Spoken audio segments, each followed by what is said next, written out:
We're back, people. Another Dolphins preseason game, week 2. Very excited to see them play the Detroit Lions. Starting up here in about 30 minutes.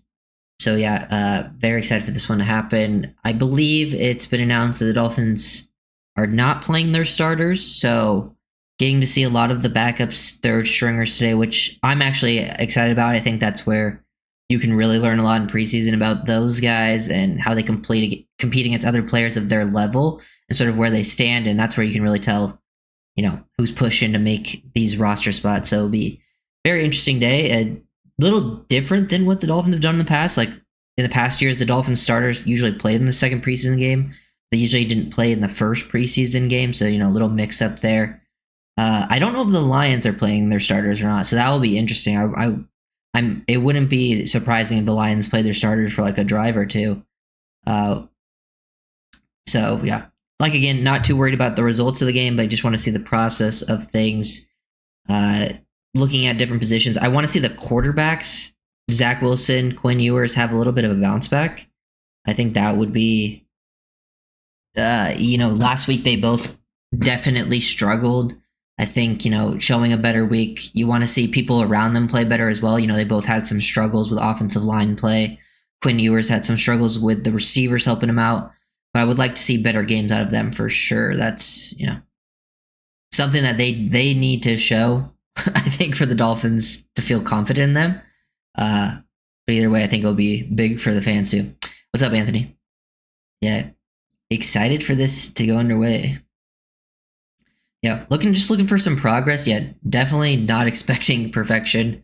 I agree. You're just looking for people to take steps in the right directions, and then you also have to take notice of the players that maybe don't take the right step, and then understand the context of the situation.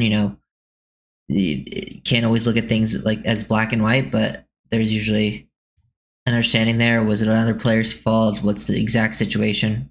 But yeah, very excited for this to get underway. Getting pretty close. So I imagine we're going to see, I wonder if no starters are playing, because we haven't got exact confirmation of that. I'm imagining that you might see some of the starters, like you might see like Jonah and Kenneth Grant, who will be like starters, but they're rookies. I wonder if we'll see any other starters. I'm guessing we won't see many of the vet starters. You might see some young starters. Very excited. So the players I'm really wanting to see today are the secondary. Last week, I didn't make any videos on the secondary film breakdown wise. I just need some more clips of them.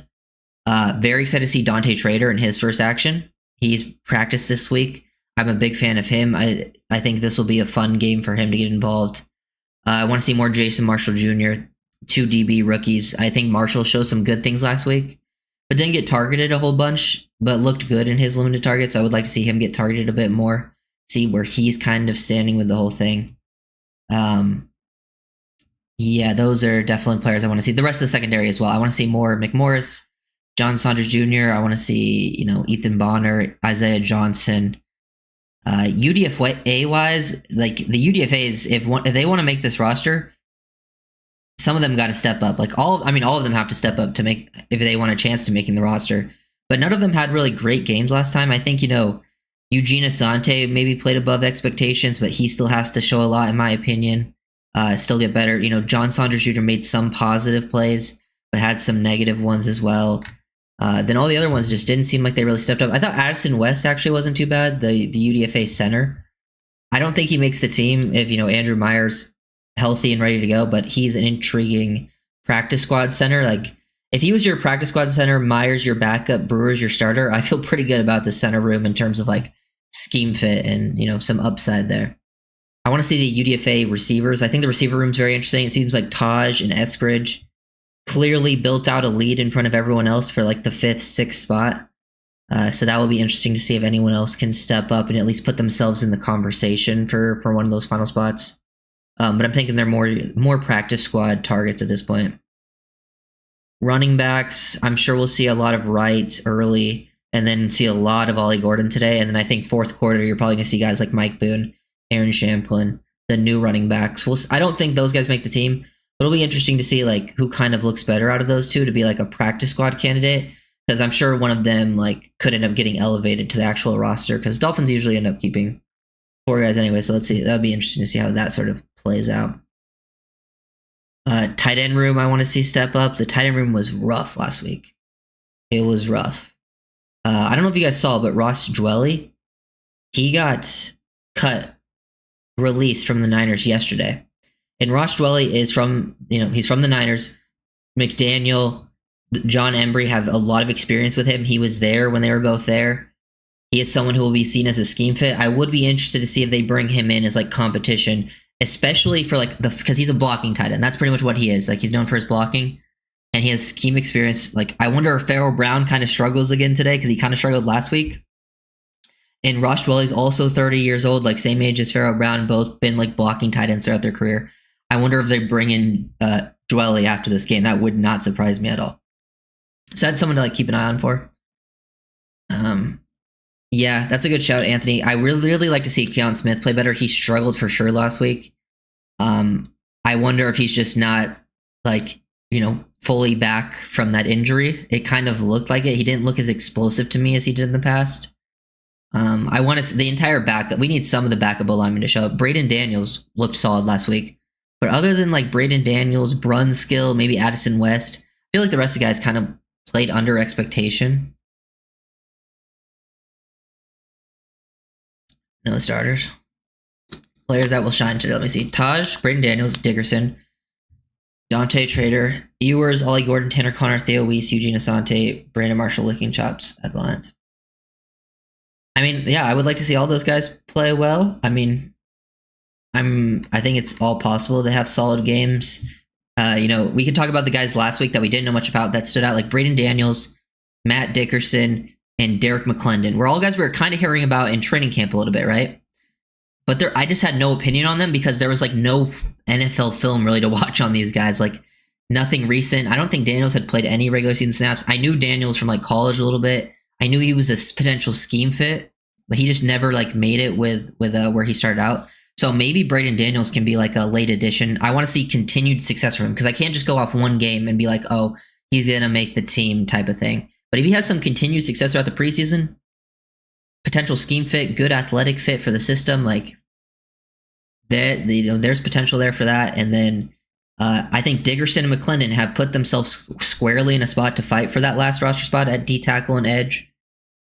Dickerson looked really solid in that game. McClendon was super productive, but I just need to see like his production needs to come on more plays where like he's actually getting blocked because he had a lot of productive plays last week where he was unblocked, which is good. Like you still want to make plays when you're unblocked. That's obviously a good thing, but I do need to see a little bit more in terms of like more impactful plays where like the offense is giving him more troubles, things that I think translate better as well. Grayson Murphy, I want to see more from Murphy. Murphy was a little hit or miss for me last week after watching the film. He made good plays, but there's just times where I feel like he's playing a little too nonchalant. I want to see more sense of urgency from him because I really like his skill set. Like I think out of the guys fighting for the fifth edge spot, like McClendon, Kamara, I think Murphy's the most talented of those three. But is he the most bought in? I don't know. From his play, maybe that's a reason he fell as a UDFA because he's probably a guy should have been drafted. Like him and his twin brother both like were top pressure guys in college throughout their whole careers. But yeah, McClendon, Dickerson, I want to see them continue success. Braden Daniels kind of build on their week one. And then I want to see more from Grayson Murphy, more from McMorris as well, because McMorris had an up and down game week one. I still think, he's the guy that should make the team. But that safety room is interesting. I don't know how they're going to they have a lot of bodies in the safety room. I don't know how they can keep all of them. Davis is an injury, is going to miss some time. So I imagine Ashton Davis will go on IR. So that should open up an extra spot, but I don't know how it's going to play out. You still got Minka, Melifanu, Elijah Campbell. And then I guess they could keep just, those three and then keep Trader and McMorris as 5. And then maybe John Saunders practice squad. But I have work today, but looking forward to the film break. Hey, appreciate that, Don. Yeah, so hopefully when breakdowns this week. Last week, the L22 released a little bit late, so I was like late that day one. Hopefully it released in the morning. I remember last week, Saturday games released early Sunday morning, so hopefully that's the same case. If it is, expect videos out early. And then also, if you're a member or you join up as a member, you'll get early access to a lot of the videos throughout the week. But yeah, definitely excited. My plan as of right now is to get a lot of the guys I didn't do last week. But if guys who played really well last week perform really well this week, then obviously I'll make a video on them again. Or if someone maybe regresses, I'm gonna try to make videos on new people that that I didn't do last week, but there will probably still be some overlap just based on guys who like maybe stood out even more or people who maybe regressed a lot. So we'll see. I might even get a QB if, Ewers plays a little bit more this week. I might do an Ewers breakdown, and we'll do a little bit of last week this week to do the combo. Keon Smith improves. That would not surprise me. I mean, there's nowhere to go up but up for some of the O linemen. Hopefully. And hopefully he's playing tackle because I don't like the guard stuff. I mean, he struggled at tackle last week as well. Hit the like button. Appreciate that, Brian. Sorry, Go Lions. Hey, I like some Lions players. I mean, I don't really care who wins the game, to be honest. But I'm just hoping for some individual success, and let's hope both teams stay healthy. Yeah, we will probably see a lot of Cam Smith today. Jared. That's another name to watch for. I just don't know. I have just zero expectations for Cam Smith. He's one of the guys that it feels like he got a little unlucky with the injuries and time passed him by. And he also maybe didn't take the most of his opportunities when he did have them. So maybe he can turn things around, but I don't know. We'll see what happens. I'm more so looking at I wonder, because they said no starters today, right? I wonder if we'll still see the starting corners, because like everyone in the corner room could be considered like either starter depth. Some guys who could even start might not even end up making the team. Like that's how close it is. I like that Lions linebacker. Forgot his name. There's a few of them. You could be talking about Jack Campbell, Anzalone, maybe Rodriguez, Derek. Do they still have Derek Barnes, or did he leave? Rookies reported start. Yeah, that makes sense. That's what I figured. I think they want to get those guys reps.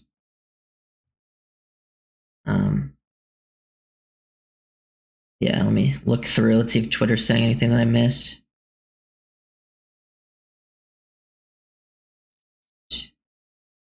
Yeah. Excited to see. Yeah, Jordan Phillips. Looks like Willie Gay's dressed. I see McClendon, Kenneth Grant in uniform, just in like the Dolphins video.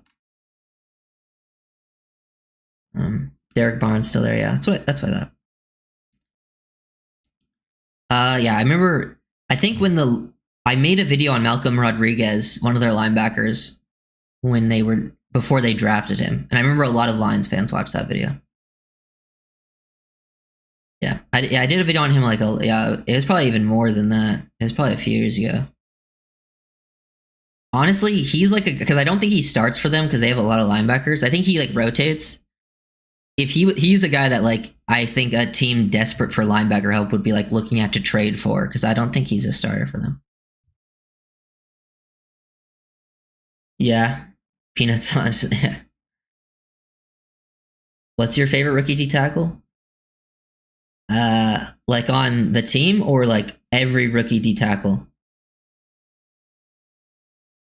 Because, I mean, let's see. Who was my favorite? My favorite in the draft actually might have been Kenneth Grant. Maybe a little bit of bias there.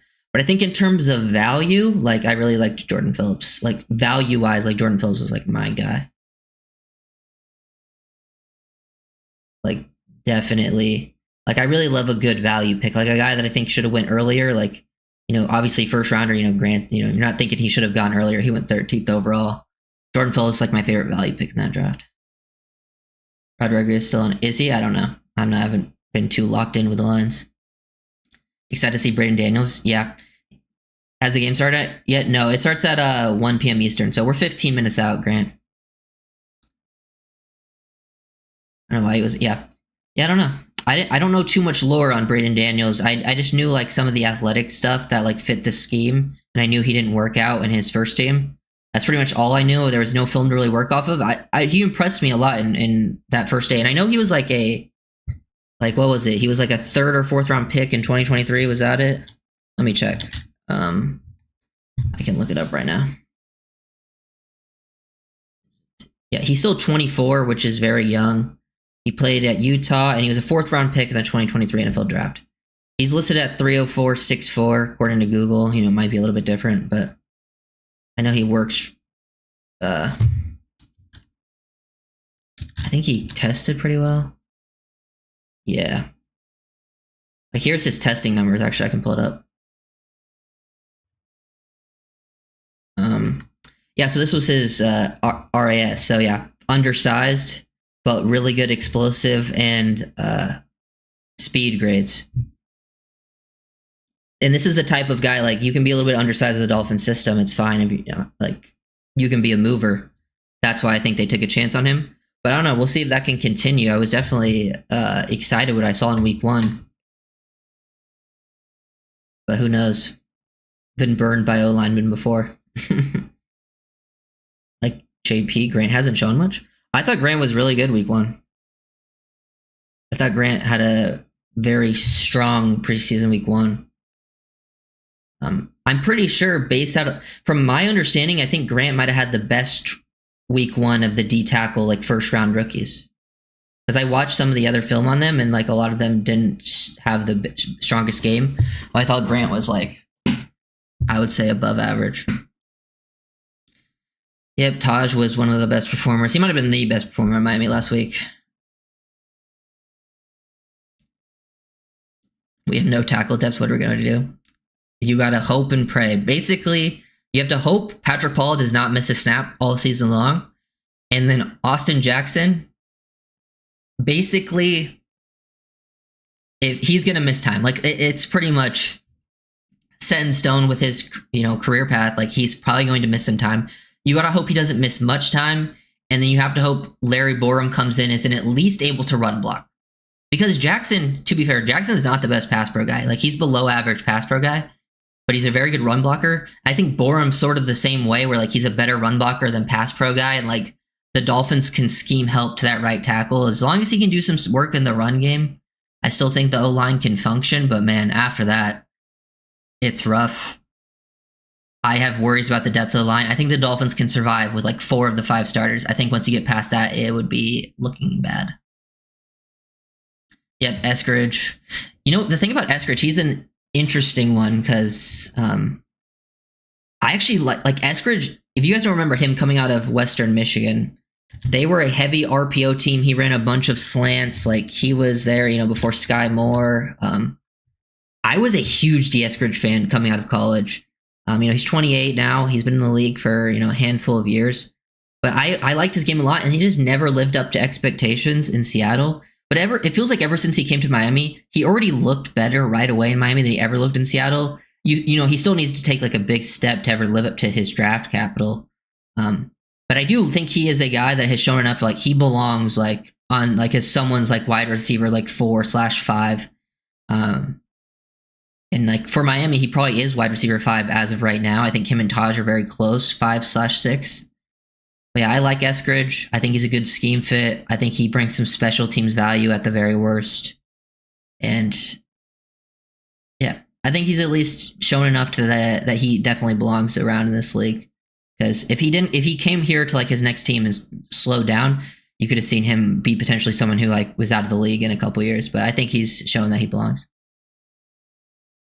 JP played more than Grant now?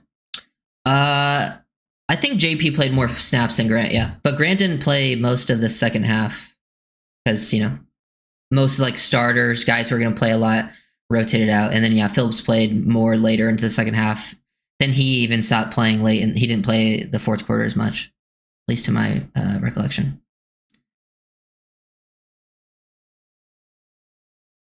Guys, highlight that, yeah. Yeah, it'll be interesting to see, I think, yeah, Tate Ratledge versus Kenneth Grant, potentially, and then Savanea versus Tyleik Williams, who was the Lions' first-round pick. So we'll see a lot of, like, first... Basically, we actually had this Lions took a D tackle in the first round and then a guard in the second. That's exactly what the Dolphins did. So we'll see those guys match up against each other probably, at least a little bit.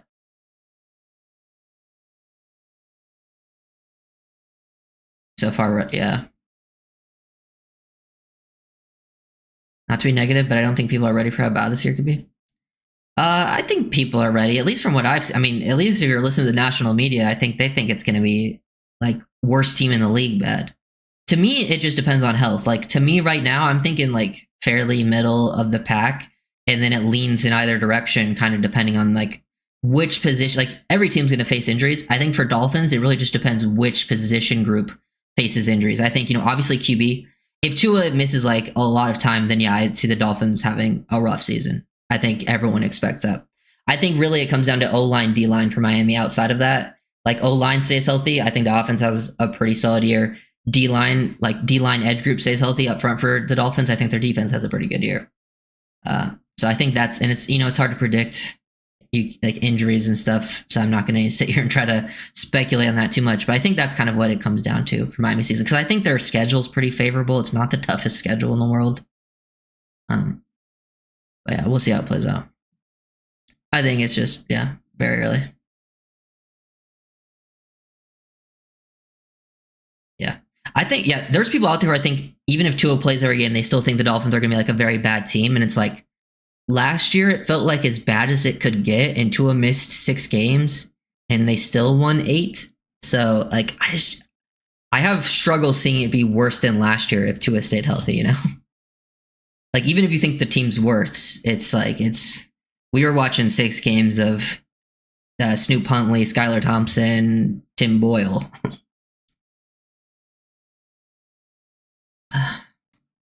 Also, you don't have to be premium members in the club of people who owe Patrick Paul and Baldy. Oh yeah, I mean, I've definitely, but also, I definitely have turned around on Paul from my initial thoughts. But I also feel like I've become I became one of the main Patrick Paul defenders this offseason, kind of crazy. Because I got a lot of messages about Paul before like the practices and stuff, being like, worried about Patrick Paul. And I'm like, you know what? After what I saw last season, I was like, I'm not super worried about him. I'd be more worried about us, the Dolphins O-line, once they face some injury problems. I also think the Dolphins scheme is very O-line friendly. Like, I think it makes life, if you are athletic and you can run block a little bit, I think the scheme is very O-line friendly. We've seen how much it's helped out guys like Aaron Brewer. Like, it turned around Brewer's career. Like, he was considered a bad player in Tennessee. He comes in as a great scheme fit, and now he's a very good center. Same thing with Connor Williams. He was considered a bust in Dallas, comes to Miami, has a really good year. So yeah, I think guys, even like Austin Jackson was like a huge bust for Miami. Mike Daniel comes here, Austin Jackson becomes at least serviceable. How are you watching the game? I have NFL Plus, so who would have thought Paul was a trash talker? Yeah, that is funny. I don't know if you guys heard that. Paul's trash talking, like mid reps, he starts laughing and stuff. I think we keep 6 receivers. Yeah, I think I mentioned it last week, but I think with the Madison injury, keeping 6 receivers becomes way more likely because I think no matter what, they were going to keep 4 running backs and a fullback. So that's 5. That's a lot of bodies in that room, and that takes away from probably the receiver room. But I think with Madison gone, the other guys, they can just keep on the practice squad. They can have Ollie Gordon just take Madison's reps and then, elevate the running backs from the practice squad if they need an extra body. And then I think now you have an extra spot to keep on offense, and I think that very likely could be a receiver. I'm worried about from short coverage standpoint, not getting outright beat down, being in good position. Yeah, that's something we are going to be missing. Yeah. Well, I think our DB room, if anything, I would say this year, like obviously talent-wise, the DB room, you're much more concerned. Like on paper, talent-wise, you're like, oh, this is one of the worst DB rooms in the league. One area I will give them more credit for than last year is I think this group is tougher and willing to make more tackles. So I think tackling-wise, they're going to be more involved. I think they're more physical than the group last year, which I think is, kind of an underrated thing that it probably has going for it. Yeah, Connor got unlucky with that injury. It just kind of ruined his career. Pass catchers have proven to have it. Yeah, a lot of them have, yeah, for sure. Yeah, we're getting close. We're back, people, yeah.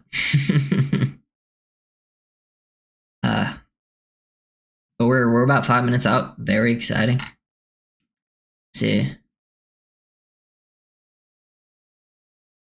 Okay, so yeah, Travis tweeted out, Travis Wingfield, he said, they told us that rookies Kenny G and Jonah in the entire cornerback room, besides Mike Hilton, are dressed. Otherwise, no one's in this game. So it seems like the whole corner room, except Mike Hilton, like ones-wise, will be playing, because I think Mike Hilton is still probably your starting nickel. At least he should be. It's hard to say with me not being there who the starters are, but like Mike Hilton should be the starting nickel just based on your team and, you know, who've done things in the past. And then the rest of the corner room should be playing. And then Kenneth Grant and Jonah, who are the other starters, which you want to see the rookies out there. This is also a very good sign for Patrick Paul. For Patrick Paul, for a guy that like came to the season or last year being a like developmental guy, to already being like, hey, you don't need to play if the rest of the starters aren't playing, I think is a very good sign for like how comfortable the Dolphins are with Patrick Paul.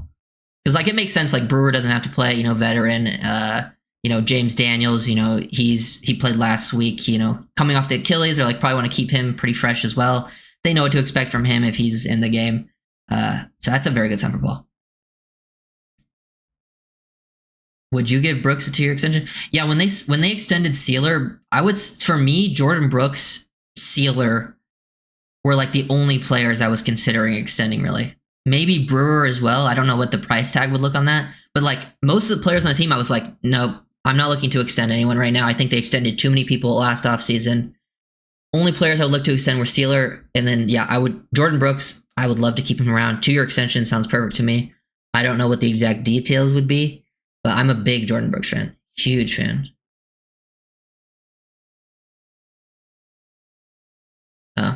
Apparently Tyleik Williams and Tate Ratledge not playing. So we're not going to see those rookie matchups. So they're not playing their rookies. Interesting. Where am I? Hey, I got to take notes during the game. We're going to miss IQ and Minka Cannoli. Well, last year the DB's IQ was not very impressive. So, see, this is like why I'm not, I think, as concerned maybe about the secondary as most people. Because I think last year the secondary was definitely better on paper, don't get me wrong, but they didn't play very good. Like the safety room was one of the worst in the league. Like I think they upgraded the safety room just on Minka alone. Like I think Minka will be better than what they had last year. And then corner-wise, you've downgraded. Losing Cater sucks. You know, Ramsey was good, but he wasn't playing at like an elite level like you wanted him to. I think the reason, and then also I think the front is just better. Like I think you're going to get more consistent pressure up front, which is going to take a lot of stress off the secondary, more so than what was taken off them last year. There will be games though, like I think a team like the Lions would be a team that gave the Dolphins secondary struggles, because I think a team like the Lions, you're looking at teams that have good run games, good O-line. I think if they have a good run game and then their pass game is built off of play action, those are the types of teams that I think could give the Dolphins secondary more trouble, because there could be extra time created, and that's where you could see them be like exposed. That helped, yeah. Yeah, I think the only reason like the Ramsey thing for IQ at least is like Ramsey and Cater last year, our best corners, don't get me wrong, but they probably had the most miscommunications out of anyone in the secondary last year. Those two specifically, like every time they had like a miscomm, it was every time there was a miscommunication in the secondary, either involved the two safeties or Cater and Ramsey like not being on the same page. And that was a problem a lot last year. It was a problem a lot 2 years ago, even with Fangio, with guys like Deshaun Elliott. But yeah, looks like this thing's turning on. So it's 1 o'clock. So we'll see. I mean, yeah, there's going to be definite growing pains back there for sure. I think it will just be like, I don't think it will be like it will be like certain games, not an every game thing. You got this thing on. Boom. Yep. What's up, Irving? Best corners we have at the moment, in my opinion, is Mike Hill and Jack Jones, Storm Duck, Ethan Bonner, and maybe Isaiah Johnson has shown game when playing. Everybody else is bad. Yeah. Well, apparently they like Kendall Sheffield. I don't really have a strong opinion on Kendall Sheffield because there's very little film on him in the last 2 years, and what I watched, it wasn't super impressive. So maybe he's practicing better than what I've seen, but I don't know. But I do agree with the rest. Like I think Duck for sure is gonna be a starter. I think Mike Hilton should be your starting nickel, and I think Jack Jones is probably your most talented other corner. But just know if Jack Jones is on the field, like he's either going to make a big play or give up a big play. Like that's the type of thing Jack Jones is got going on. Yeah. Shout out Minka. I have very high hopes for Minka. I'm a big Minka fan. Always have been. Even before the Dolphins drafted him. Minko was like one of my favorite players in that draft class.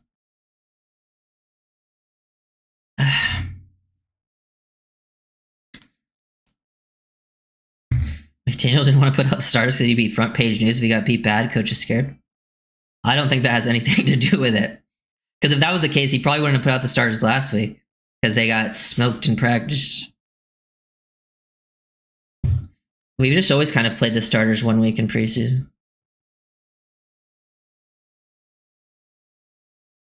Yeah. No, you good, Irving. I made a lot of videos last week. We'll see how many I do this week. I don't know. It depends on how this game goes. Yep. I hope Quinn and Zach both do better today. They both definitely struggled last week. Both struggled in very different areas. So we'll see if they can turn things around.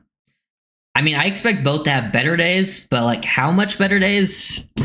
Oof. Tough to predict. I mean, yeah, we're going to see Lions, Bears propaganda. Lions over Bears. I mean, yeah, for sure, but neither team's playing their starters, you know? It's just backups versus backups. I don't think that had anything to do with it. Like less than 0%. Ugh.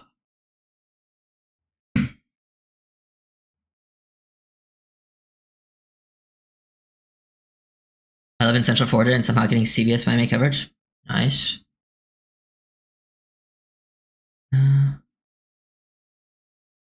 They're better teams starting with their head coach. I mean, yeah, the Lions are better than Bears, but like, I don't think Coach McDaniel cares about the results of a preseason game, wins or losses. And even if the starters did play in this game, they would play literally one drive. Like, that's how it always is. So I don't think it has anything to do with being scared of being embarrassed. They would only go out there for like one, maybe two drives, and the first drive was like a 3-and-out.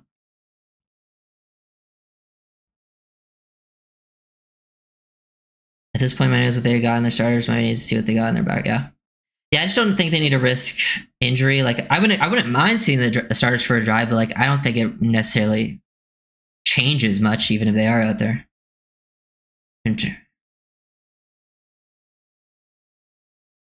And then third preseason game, we won't see any starters because no teams plays starters.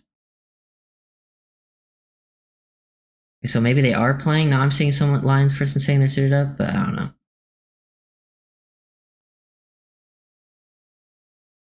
Yeah, so wide receivers, Tyreek and Waddle not dressed, and Nick Westbrook-Akine and Malik Washington not dressed.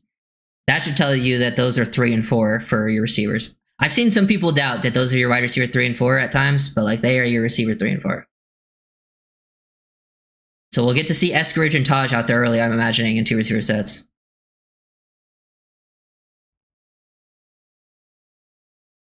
I like having the starters. Did the starters play last year? I don't remember that. I don't think they did. I think they played the Washington game, which was week 2. Like, I don't think Tua played week 3. The Stars will play the first quarter next game.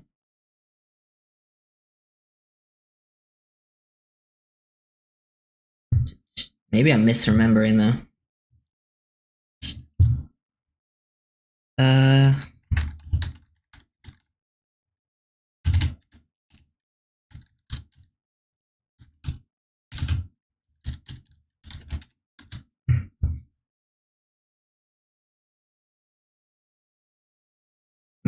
Nope, that's not what I wanted. Is it this one? Maybe.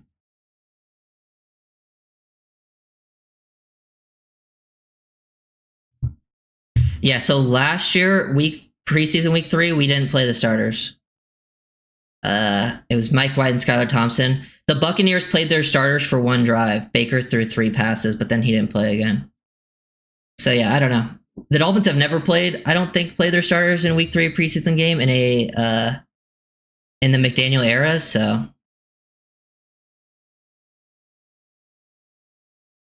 it'd be something new. Yeah, Tua played the drive versus Washington. It was the River Craycraft touchdown, and yeah, I don't think he played another snap in the preseason.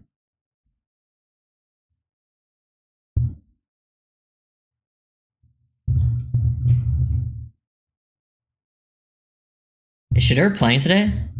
I know Gabriel's playing today.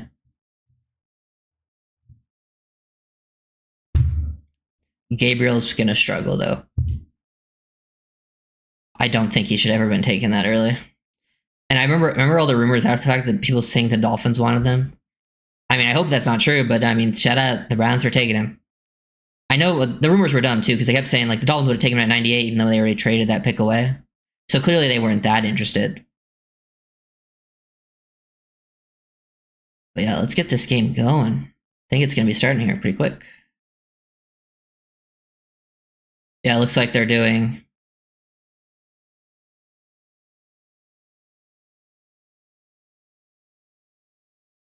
Oh my god, we're talking about joint practice again. In this video.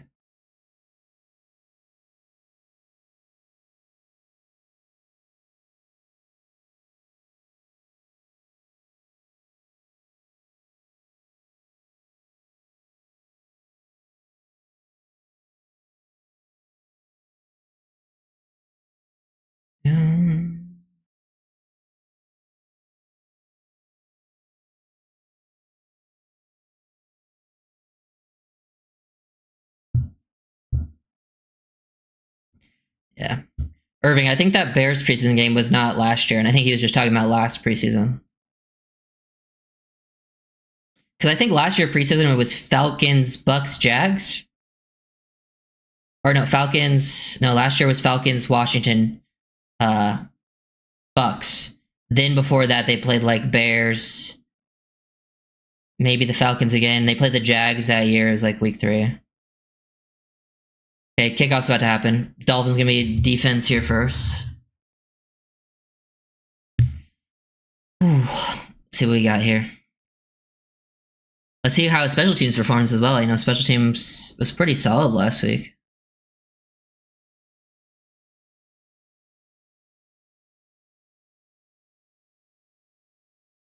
Oh yeah, they got Sion Vakin back there. He's interesting because he played. I think he played mostly safety in college, but he played some running back, and I think they converted him to running back. What's up, Balake? Dude, there's no way the stream just reset on me like that as they're about to kick off. Okay, so I missed the kickoff. Looks like Cameron Good made the tackle before the 30.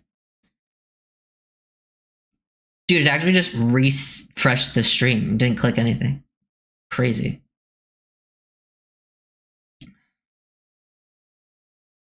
Yeah, they got Kyle Allen out there. Kyle Allen had a really strong preseason game last week. Let's see how Dolphins can do against them. See who he got out there.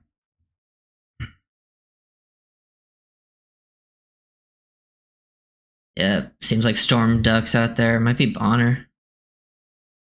Quinn Bell. Quick throw to the flat versus, Dolphins. Looks like they were playing cover 3. Cornell Armstrong was the nickel, closest defender. Armstrong in the nickel.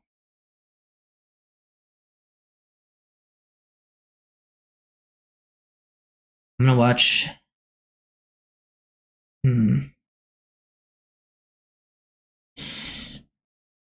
Got a first down there, barely. Dolphins playing some 5-man fronts. Boot, Willie Gay. Throw into the flat for about 6.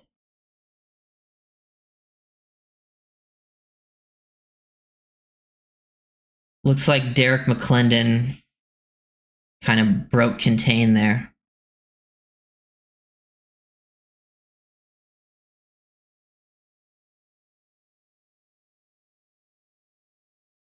Yeah, Quinn Bell's out there. Quinn Bell and Derek McClendon are the first edges in, so it looks like McClendon's pushed himself up a little bit. Oh, Trader's on the line of scrimmage here. Let's go. They got Trader. Trader made the tackle before the 2nd and 2. They had Trader come up on the line. He comes in and makes the tackle for only about a yard.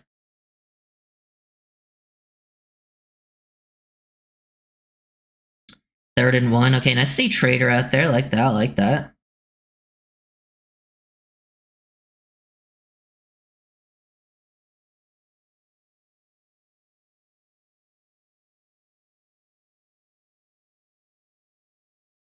Oof. Damn. Look at Kenneth Grant's hustle. Holy. Holding call? Wait, did you guys watch Grant on that play? That was a big run for the Lions, but I think Quinn Bell might have got held because he got into the backfield very quick. Dude, did you guys see Grant? He was chasing him down. Like 30 yards down the field. That was Grant, right? Holy God. Kenneth Grant was chasing that guy out.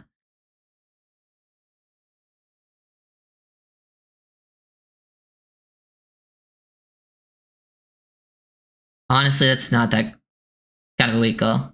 Look at Grant, though. Look at 90. Oh, my.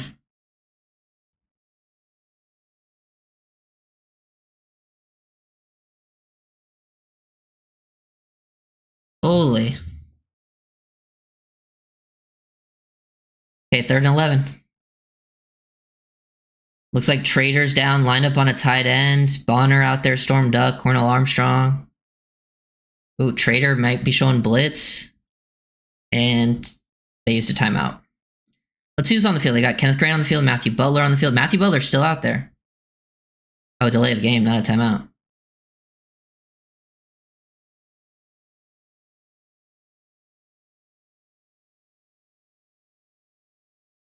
That motor was insane.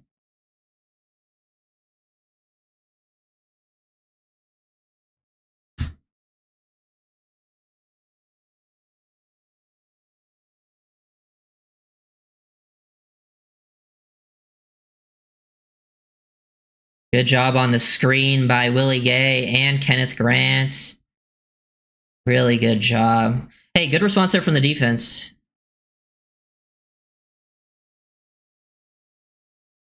Oops.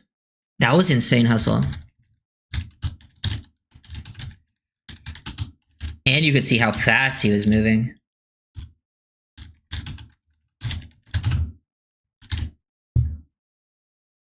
Dude, he was moving. Not only just hustling, he was moving.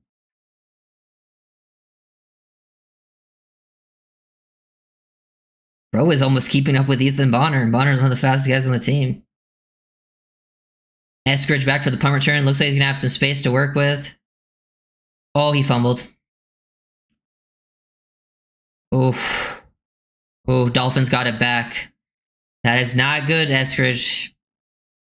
Those are the types of plays that could like just flip one guy ahead of you, you know? Let's see how they can respond, though. They got the ball back, though. I want to see the offense out there. Yeah. And it was Sion Vaki, too. The guy said that was a special team stud.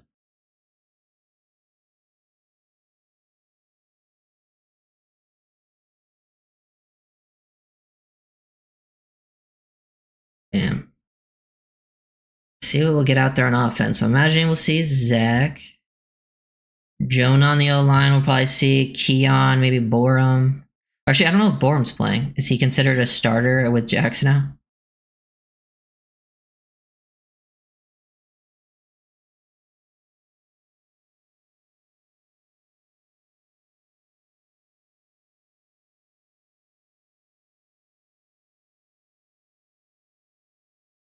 Okay, so the starting O-line today, apparently, according to Isaiah Smalls, is Keon Smith, Jonah Savianaya, Daniel Brunskill, Jackson Carmen at right guard, and Larry Borman right tackle.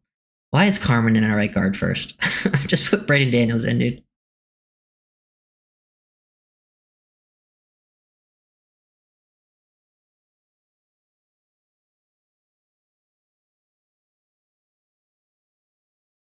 Is Chop playing? I doubt it. Ethan Bonner jamming Tisla. I'll have to go back and watch it. But if you got a nice jam on Tisla, who's like a pretty physical receiver, it's a good sign. Probably get a video on Ethan Bonner this week. Hopefully, if we get more clips to work with.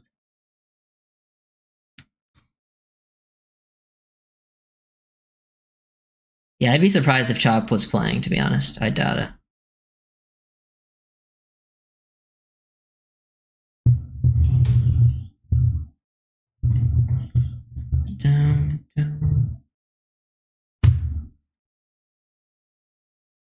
Jalen Wright, yeah, we're gonna see Jalen. The O-line I just named, Zach Wilson. I'm guessing Eskridge and Taj at receiver. Tight end, you'll probably... I wonder, wait... What tight ends are suited? Because they said no starters. Does that mean like Julian Hill isn't suited up? Tanner Connor? I feel like those guys should be suited up. Pharaoh Brown probably out there.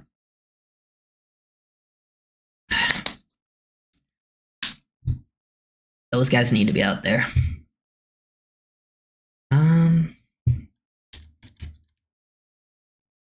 Yeah, I might have to make another Grant vid already, just a few plays in.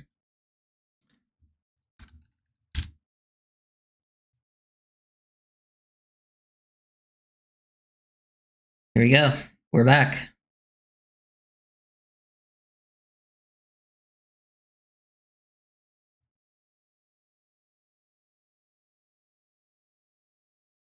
Oof. Throwing it down to Ezukanma, picking up a few yards. I think Zach was looking for Taj there. I think Taj could have settled in maybe a little bit, but didn't pull the trigger. Yeah.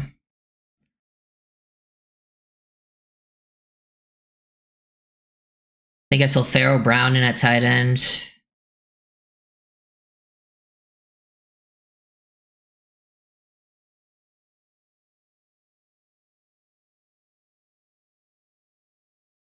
Eskridge.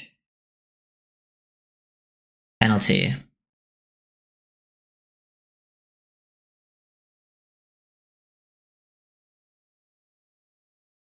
False start offense number 85. Pharaoh Brown, false starting. Can't be have. Hey, Pharaoh Brown, I'm telling you, with Ross Dwelly released from the Niners, like, your job is on watch.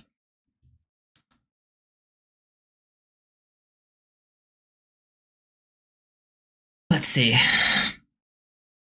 Yeah, so Taj isn't on the field right here. It's Ezukanma and Eskridge. Tanner Connor and Pharaoh Brown, Jalen Wright. Oh. Little flick to Tanner Connor. Pick up a handful there. It's going to be like 3rd and 9. 3rd and 8 maybe.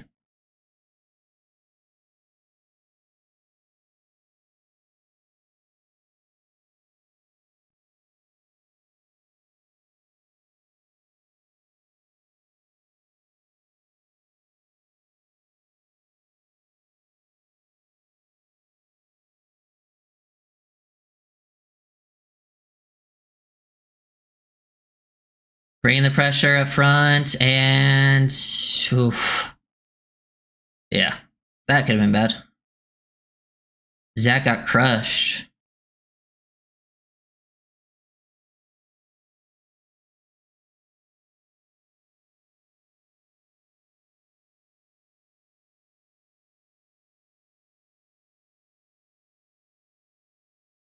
Yeah. I mean, there's not much for Zach to do on that play, to be honest.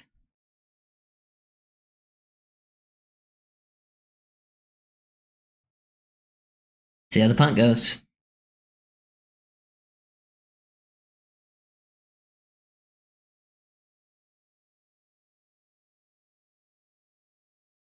Oof. Looks like Jack Jones is coming on the field. 23 just came on the field.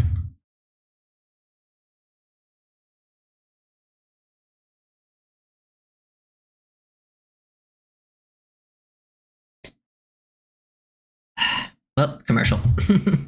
Nothing really to break down there. Just penalty, brought it back. I think Zach could have pulled the trigger on the first play to Taj, but he didn't, and then checked it down. 3rd play was a design, pick up a 4 or 5 yards, nothing too crazy there. And then they just third and long brought the blitz, no time for anything to really get happening. Got to stay ahead of the game.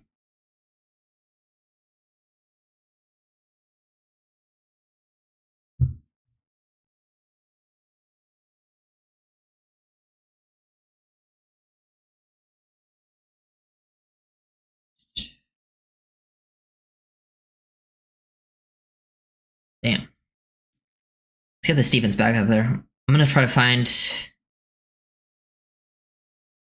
Honestly, good sign for Trader, though, that he was out there right away. I mean, I know they probably want to get him a lot of snaps because he didn't play last week. Also, sometimes just like seeing the rotation of like who's in first, like McClendon being out there when like Quinn Bell is out there and Quinn Bell is ahead of the rest of that edge room after the top three. It's a good sign for McClendon.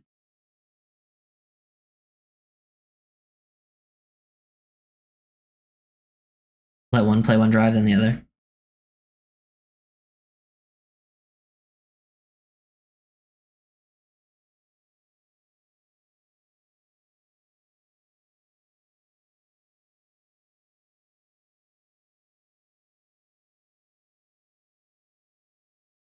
Yeah, man. Okay.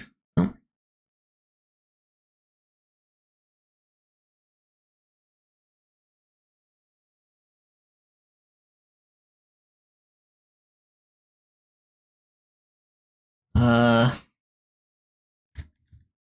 The Browns might be one of the only teams with a worse situation than us, though.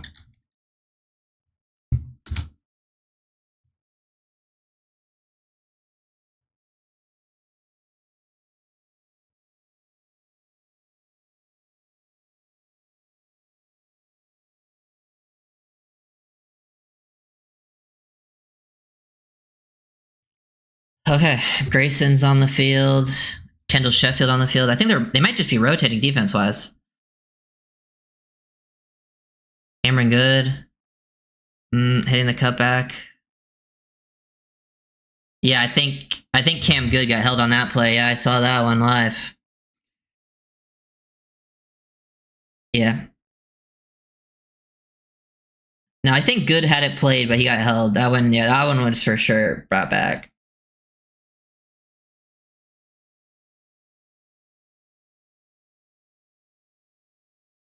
Yeah, because I think Good was about to break up. I think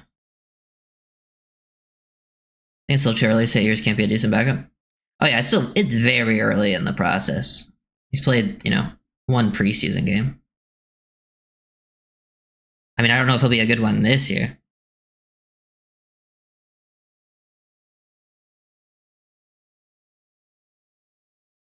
First and 20, here we go. Yep. Seems like they might be rotating people around. I think McMorris is in and Melifonwu in the secondary. Still got Kenneth Grant and Benito. Grant gets a pressure. Oh yeah, Tesla was open. Honestly, that play was probably forced by Grant, making him float it a little bit too far because Grant had a pressure on him. And who was that? Cornell Armstrong? Yeah. Nothing really to see with Cornell Armstrong, let's be honest.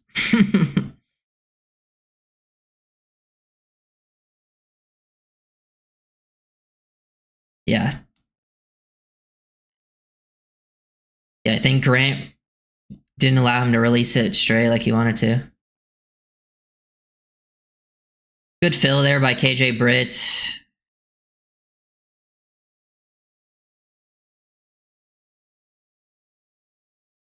Third and long again, hey. Watch the screen again. So interesting seeing Sionivaki playing running back. Oof.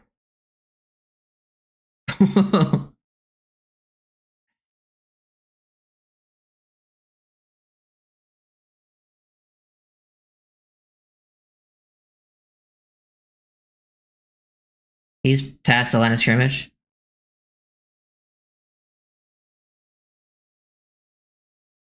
I mean, he was past the line of scrimmage when he threw that. So, Gase, yeah. Tyrell Dodson's the starter. I mean, he was like 3 yards past the line of scrimmage when he threw that. Unless the line's wrong, he was definitely past the line of scrimmage.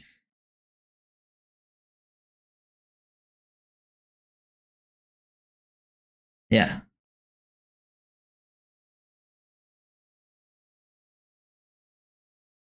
With loss of down, yeah. Dude, he was way past. Grant was the one chasing him down, too.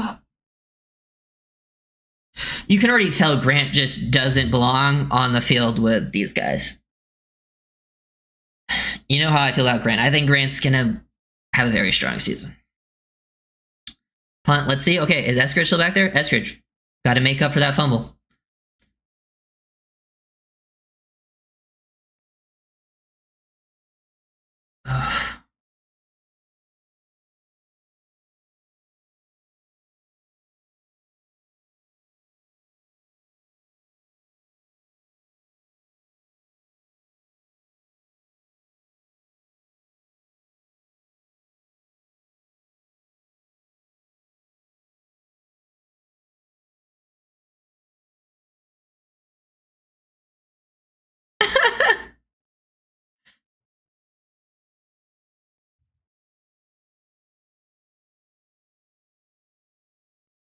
What the heck's going on?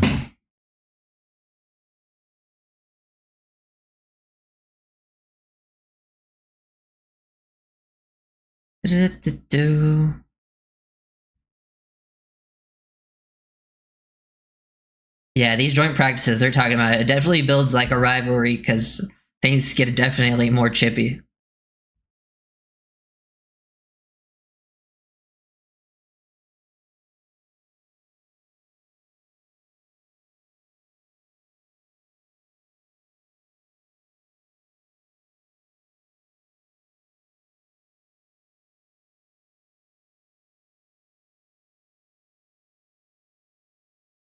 Big punt.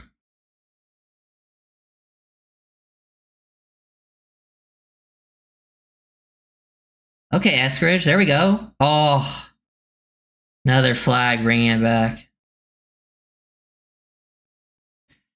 Damn. I mean, at least you want to see that from guys when they make a mistake. Next touch, make up for it, though. That was a big punt. Also, a good catch because that's a tough ball to catch with like how he has to catch it like over the shoulder like that. Jason Marshall got the block in the back there. I need to see it though. Obviously, don't want to see that because he's gonna play special teams.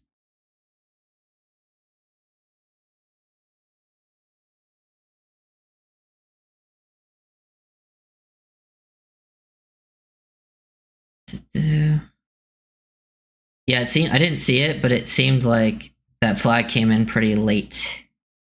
Like after he ran past them, so it was like definitely one where it was unnecessary. I don't know what it actually was, but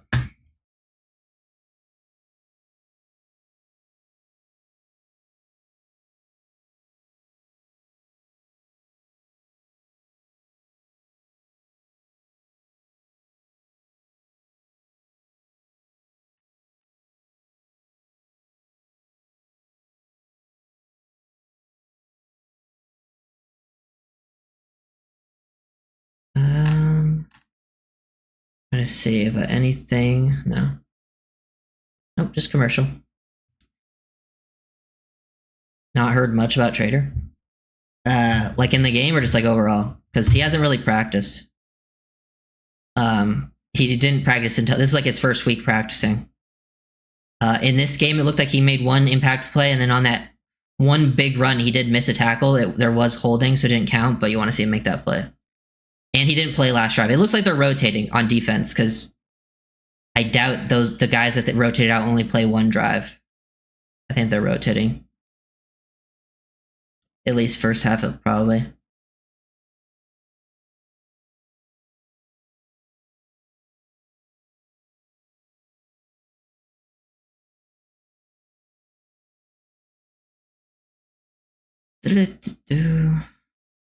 Yeah, last drive, good plays from Kenneth Grant. He was one who really forced an incompletion after Carnell Armstrong fell down in coverage. Good fill by KJ Britt on that run. Those are kind of the main plays.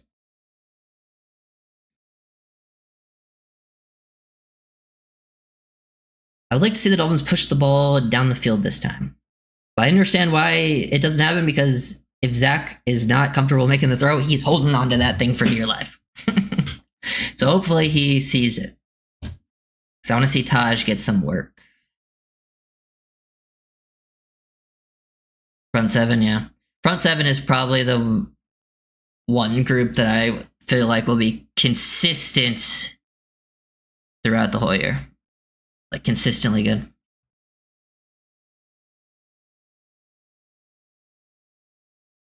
Okay, we back. Let's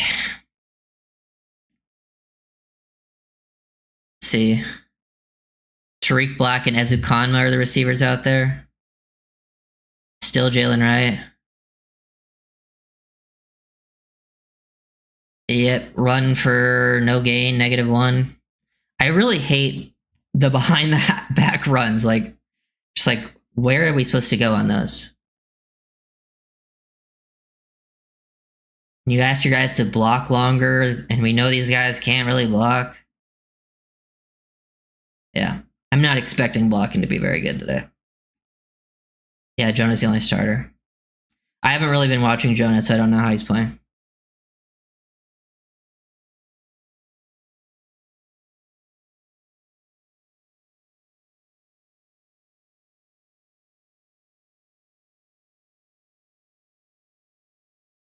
Tanner Connor.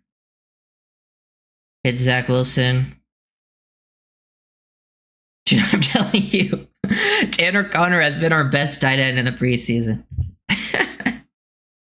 I mean, blocking wise, no one's blocking, but at least Connor has done some receiving. But like, I would like to see the receivers get involved, specifically Eskridge and Taj. But yeah.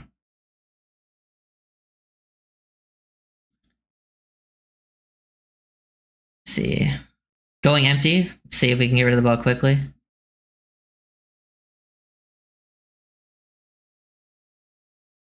Okay, at least on that play, it's an incompletion, but at least Zach recognized the blitz and got the ball out hot. Obviously, it's an incompletion, but at least, like, the process of the play is better from Zach here. I mean, he should see it, but yeah. James Daniels didn't do too good last game for what we paid him. I don't know what. Oh, I thought Daniels played really good. He only played one drive, and I thought he was solid.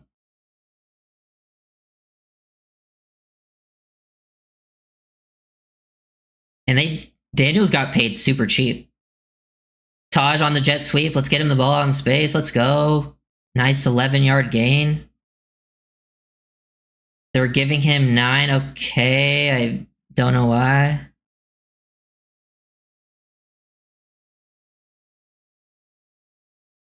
Little pop pass. Yeah, I agree. Based on last week. All right, for now, for my 53, I'm leaning to 2 tight ends, keeping an extra wide receiver. No one is going to sign a tight end we cut. Roster juggling. Yeah, it's definitely a possibility, Scotty. I talked about Scotty. I don't know if you're here, but like, I think Madison being out means you'll have one less running back spot now, and I think that they could use that for the extra receiver spot. I feel like that was a first down. I don't know. Downhill. Oof. It's very close to a first down. My thing paused. I think he got it. Why am I frozen? Come on. Why do they use right? I mean, I think they're trying to get everyone reps, and Gordon's going to get his reps later. Did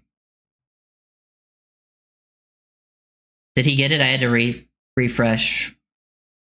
Yeah, he got it, right? Okay. Good job, good job. They created a little bit of a push there up front. I didn't see who did it, but looked like they created some push to at least get enough. I already think it was a first down. Unless Tosh stepped out way before I thought. I don't know.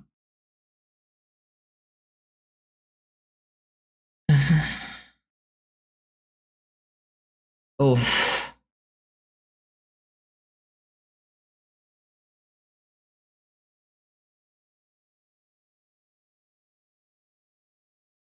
Yeah. You might be a play behind Anthony because they just ran it on 3rd down. So it either would be 4th and inches or first down. And I think it's a first. First down, yeah, they just confirmed it. Yeah, you good, you good. Yeah, I was going to say, it looked like he had forward progress to it. Oof. It just froze right after he got hit for me, though. We back, we back.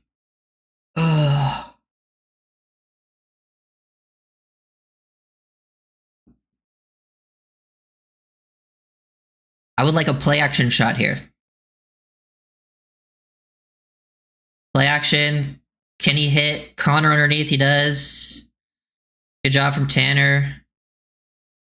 Okay, Zach at least made the throw down in the flat while under pressure this time. And Connor, honestly, not an easy catch for this type of throw, because he floated it so much. And honestly, good job by Connor staying on his feet. Like, he would have broke that initial tackle if the other guy wasn't coming on to him. You know, I'm not going to, put too much in stock in Connor, but like, if Waller isn't ready to go, Connor's your best receiving tight end, which is crazy to say. Play action, roll out, throw it over, hit Eskridge down the field. Nice, good job. Okay, Zach looking more comfortable on the boot now, because last week on boot stuff, Zach missed some big throws. Yeah, at least he didn't short arm it, because he did that like 3 times last week. To be fair, those throws were going away to like his left side. Maybe rolling to the right is definitely where he's more comfortable. Makes sense. But solid little drive here. I would like to see a shot down the field, but at least that one was past the line of scrimmage. Nice to see Eskridge involved. Handoff, Jalen Wright. Pick up about 3. Looked like that one was close. If he got just enough past that first guy, because I think he hit it pretty hard, he just didn't get enough. I would like to see them show the replay so I could actually see what happened there. That's why we got to wait for the film, I feel like last week, the film told me a different story than, things the previous week. I mean, it told me a different story than what I saw live in the game. Not some were the same, but there were some where I'm like, I think they played different than I thought live. Pharaoh Brown down the field. Oof. But there's a flag.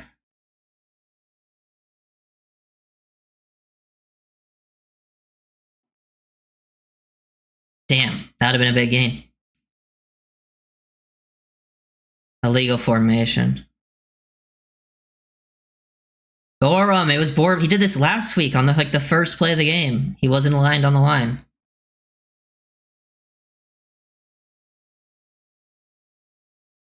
Oh. No, that's not on Borum. That's not on Borum. That was on either the tight end or the receiver for not covering him. So that might be on Pharaoh Brown, who made the catch.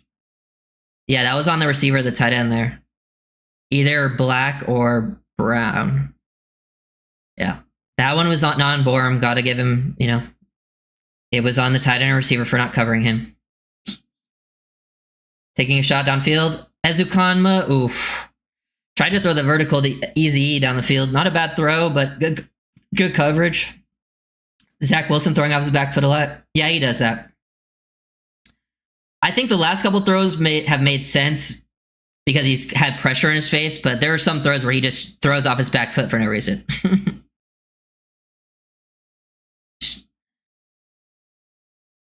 Damn. Probably would have scored on this drive if that penalty didn't happen.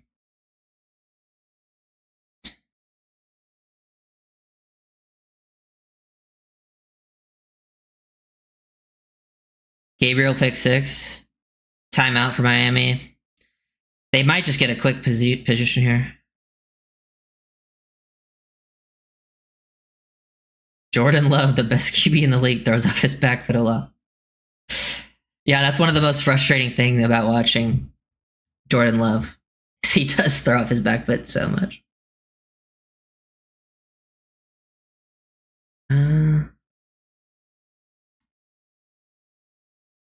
Backup OT is a concern, yeah, for sure. Gabriel threw a pick 6. I gotta go watch it. I gotta see how it looked.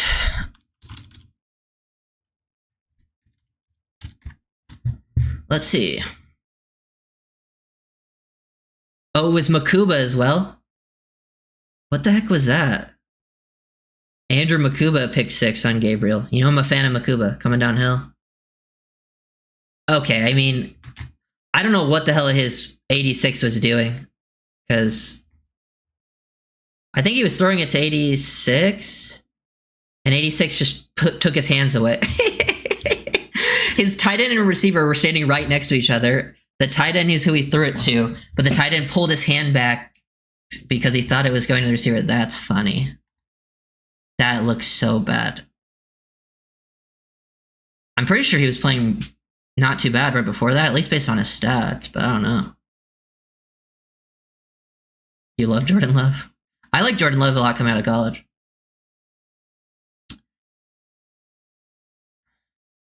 Want to see Braden Daniels? Is he a guard or tackle? Guard.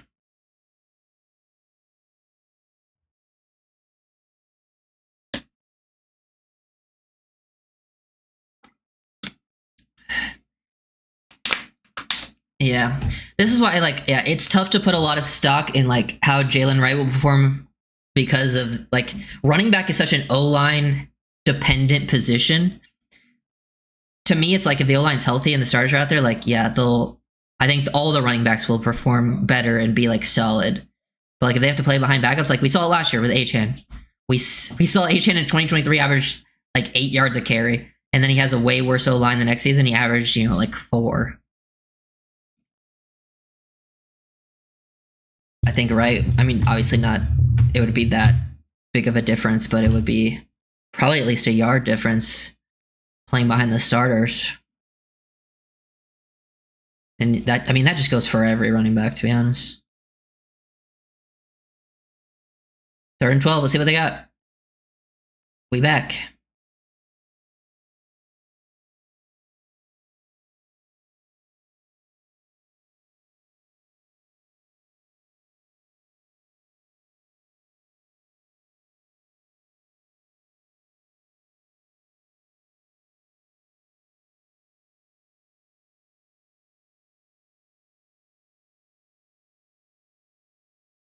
There you go. Pressure's going to be on you quick. Let's see what you got.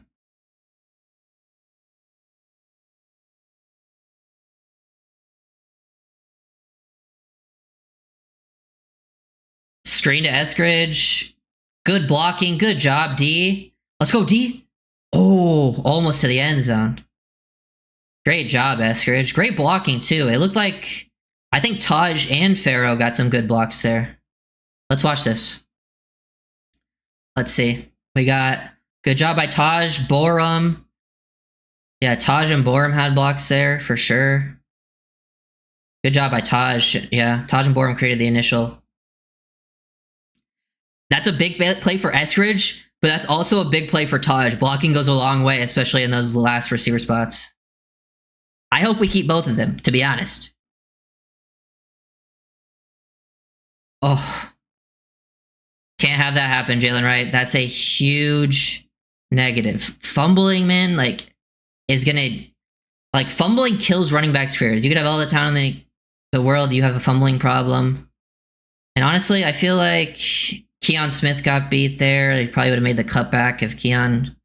But you can't be having the fumbles. I mean, good heads-up play by Connor, at least to pick it up, but, you can't be having that, Jalen. Let's see how they respond, though. Always got to be able to respond. Eskridge fumbled. He responded with some big plays. Let's see if Jalen Wright can respond.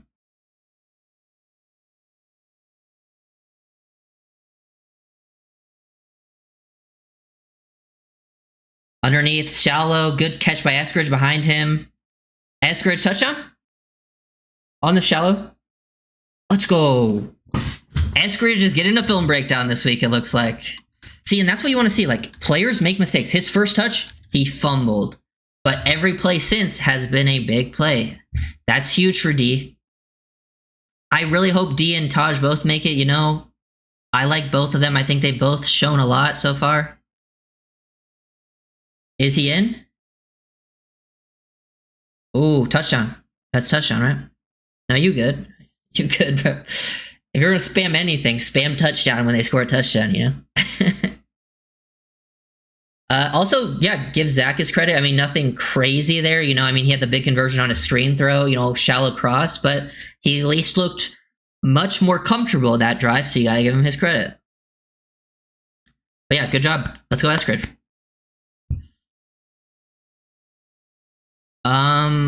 Yeah, definitely we'll get an Eskridge video this week for sure. We'll see. But Also showed a little bit of ability after the catch, toughness, good receiver depth.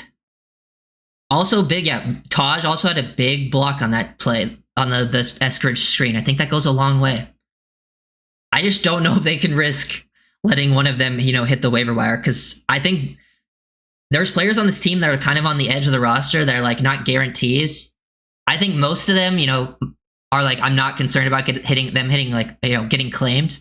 Eskridge and Taj would be two that I could see getting claimed very easily. I think Zeke Biggers could also be one that would get claimed if they cut him.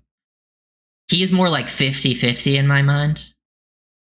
But who knows? Yeah. Hopefully Wright can learn from this and stuff. But at the end of the day, this is preseason. But he can't. The fumble stuff is bad. In my opinion, like not giving big runs, like that all makes sense. You're running behind a portal line. The fumble stuff, that's all on you. Like there's no excuse. So he's got to bounce back from it. Zach's problems between the years, yeah, for sure. Yeah, that throw from Zach was not good on the shallow cross. It was a good adjustment by Eskridge, but I will say he looked better that drive than and pretty much all the other drives. How do you highlight someone else's name? I think you have to like at them or something. I've never done it.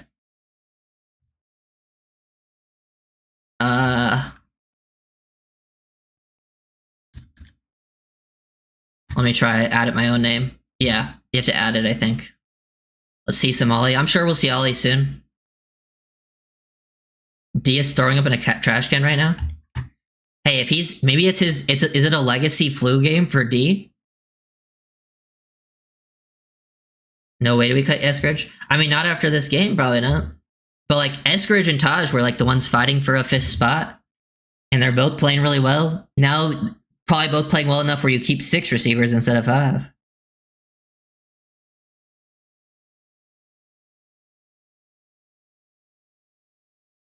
Quentin Bell involved on that special teams tackle.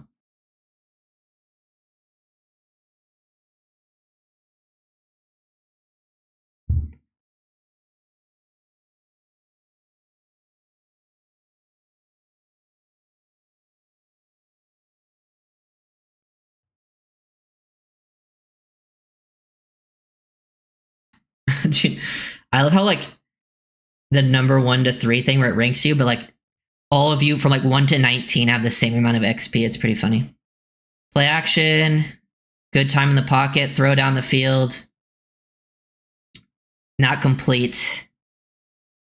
Had Kennedy open there, but I think Gay was in front of it enough to make it thrown high enough there to at least make it a tough catch.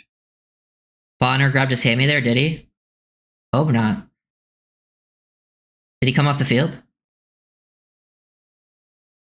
He might have come off the field, huh? Because now Sheffield's out there. Yeah, I don't see a white corner anywhere in sight. Let's see. Jordan Phillips out there. Patrick McMorris and Melifanu out there. Interesting that Trader, he only really played in the first drive, and then I think it's been the other safeties since. I wonder if they just wanted to get him work early and then they'll rotate him back in. Because I imagine he's still going to get more work. Maybe they're just trying different combos of players. He sat on the sideline? Damn.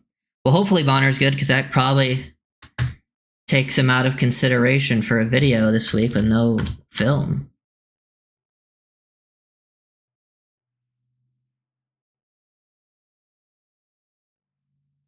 Ball out quick. Might have got the first down. Probably 4th and inches. No, he's giving him the first, I guess.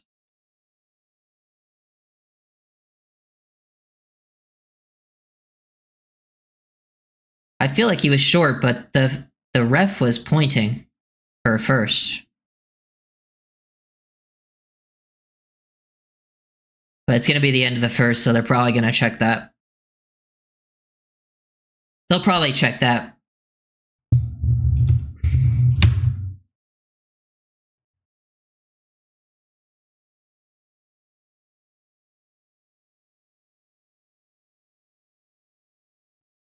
Here was the touchdown to Eskridge, by the way. Like, see, like, good catch by Eskridge, low and away from him. flip his hips around.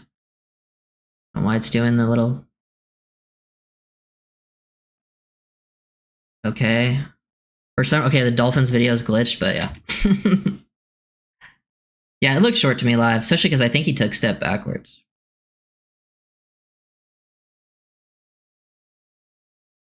Yeah, end of the first there.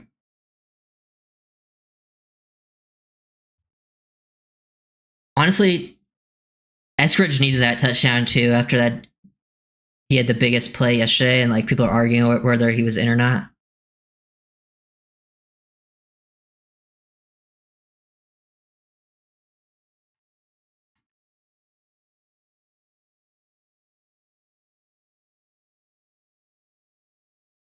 Ooh, okay, let me go here.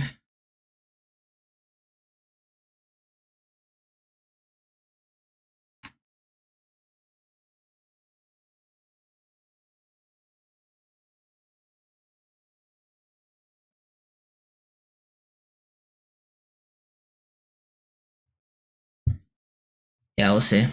Yeah, I wouldn't be surprised if it's overturned, but I don't know how much review work they're doing.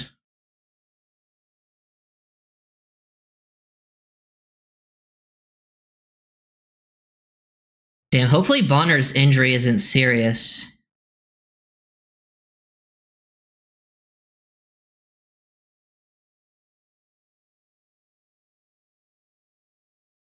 Because hopefully it's just a small hamstring injury, because hamstrings can be weird.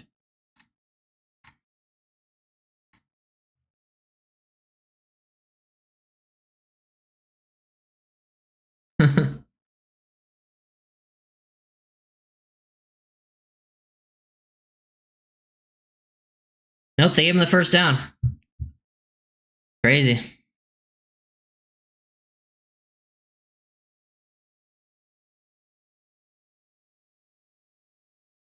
Good job up front by Daquan Jackson, Cameron Good. Looks like the backup linebackers are in. I think Willie Gay and Britt are out. It looks like Daquan Jackson and Channing Tindall were in there. So Willie Gay and KJ Britt got a quarter. I think that shows that they're pretty locked in as the 3 and 4 linebacker. So I got a few comments last week saying like that they think they should cut KJ Britt. Personally, I do not agree with that. Let's see in coverage here.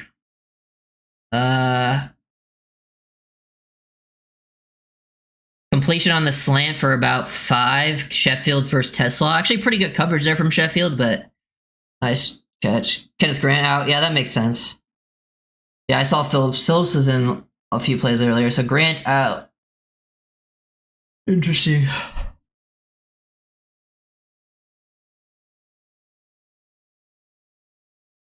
Third and 5, big play.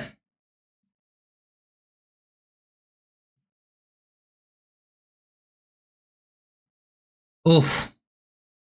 They had man-to-man on 3rd and 4 there. It looked like the receiver beat Cornell Armstrong, but they didn't complete it.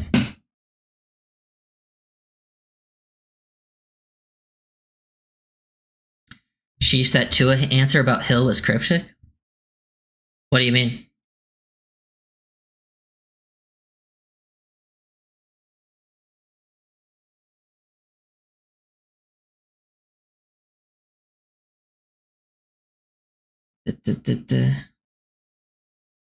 Yeah. Apparently Kenneth Grant dropped into coverage on one of the plays and actually looked pretty good.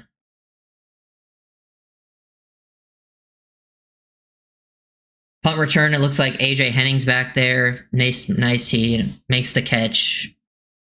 Fair catch.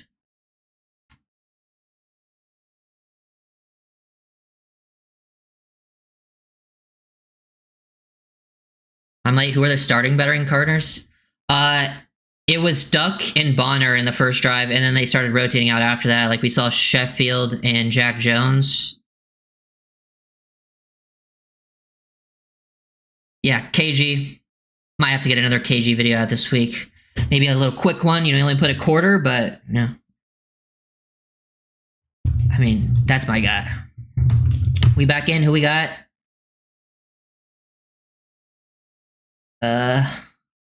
Still got the same players out there, it looks like, for offense. And another penalty. What is it this time?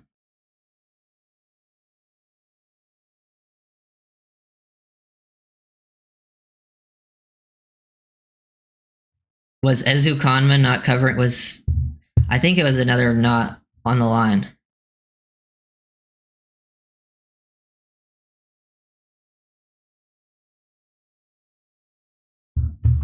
Yeah, I don't think they covered Borum again. I think the receiver or the tight end need to get on the line of scrimmage.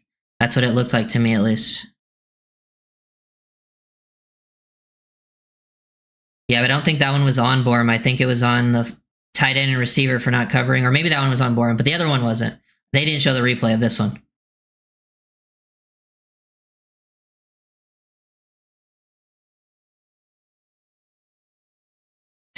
Dude, I just feel like when Zach gets to his second, third read, he looks so panicky. During the sideline interview, he said they have different personalities and they're still working towards a relationship. Well, at least that penalty was on the defense. Maybe there's only that interview and like Miami stuff.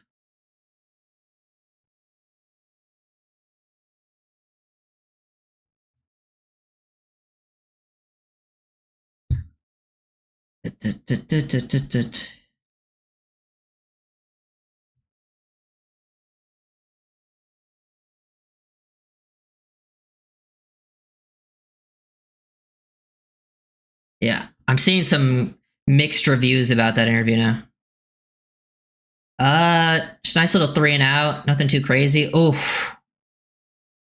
Want to see Tanner Connor hang on to that. Not a great throw from Zach. Definitely put it high, but you got to hang on to that one. Nice little seam. Yeah, they stopped the run on first down. It was a stop by Daquan Jackson, no gain. Then they throw a slant to Isaac Teaslaw for 5 yards.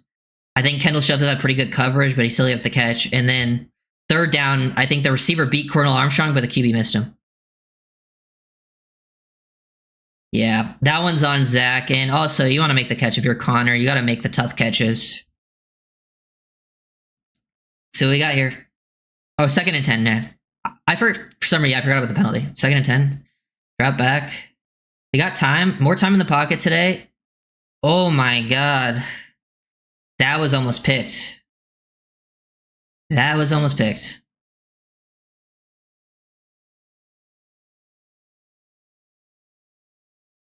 Tua Wilson, Ewers, H.N. Wright, Gordon Ingold, Waller, Brown, Connor Hill, Waddle, Westbrook, Malik Eskridge, Taj, Paul Savai, AJ Bourne, Ike, Brunskill, Keon. Is that 25? Because that would be about what I would have, I would think.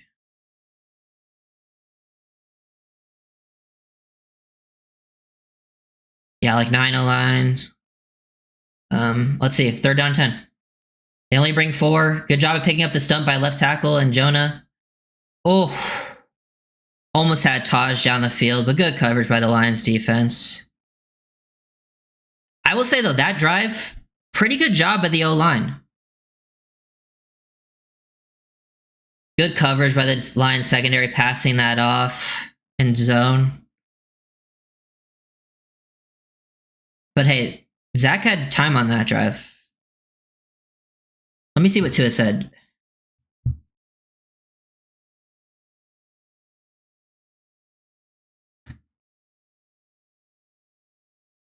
I mean, honestly, is Matt Moore still in playing shape? Dude, they were about to crush him. I don't think they saw the fair catch. Yeah, I don't know. I think I need to listen to the interview because it's hard to tell just from reading a quote. I feel like you learn a lot from tone. This is why this season, very important, that Tua plays all 17.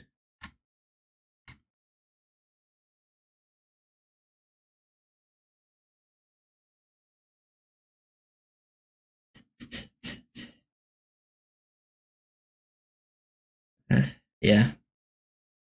Good job by the Lions DB this there. But definitely a bet. I saw at least on that 3rd down, it looked like Jonah and whoever was playing left tackle, I wasn't paying attention to numbers, imagining it was Keon, had a pretty good pass off.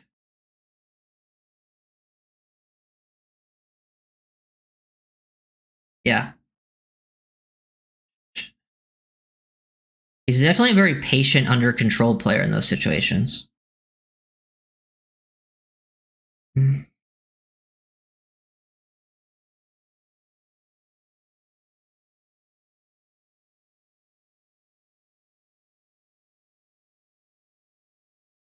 25.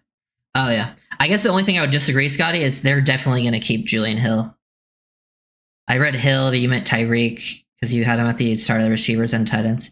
They're definitely going to keep Julian. Now, it might be over one of those guys, but I'm not saying they should, but the Dolphins love Julian. Makuba fumble recovery. That was one of my guys in the draft. I loved Andrew Makuba. I would have totally done to take Makuba. Ooh. Oh.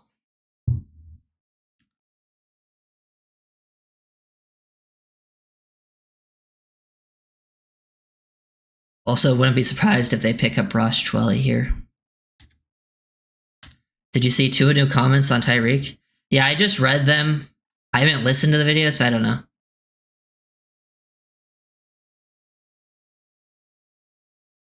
I don't really have any thoughts on that. I just feel like it's not really much new. All he said new was that they have different personalities. He's kind of been saying everything else so all off season. And I feel like we all know they have very different personalities. At the end of the day, I don't think they need to like really get along that well. Like they don't need to be friends or anything. They just need to be on the same page on the football field, which they have been in the past. And Tyreek needs to, earn the trust back. If they just have the trust on the field, I don't really care if they get along or not.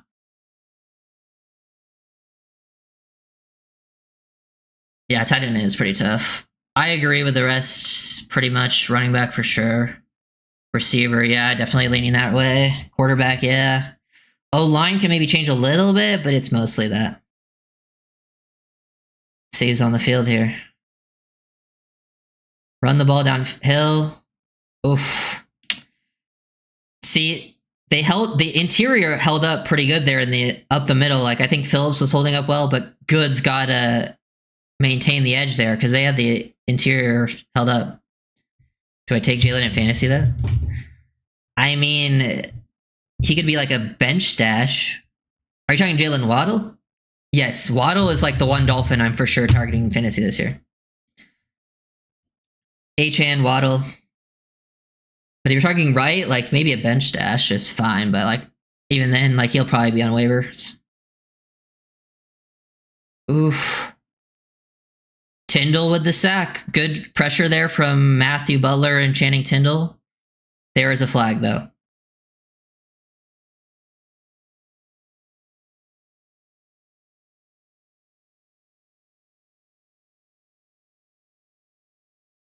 Austin Jackson, Andrew Meyer back healthy will make the line and depth look way better. Yeah, penalty on the defense. Yeah, I definitely think that will help the O-line a lot. I mean, Austin Jackson helps out the starter a lot. And then Andrew Meyer, I personally think he's a center-only player. I'm sure he could align at guard, but I think his play would take some hits because I don't think he's an ideal guard for just his size, his play style. Like play strength, I think fits better at center. Like to me, he's really a center only guy, but I'm sure like he could play guard in a pinch, but I don't think he would go out for it. I believe Meyer was listed week to week. I didn't see the penalty. I'll have to check it out. If that was on McMorris, I wasn't paying attention, but that was a good fill by McMorris versus the run. He flew downhill there.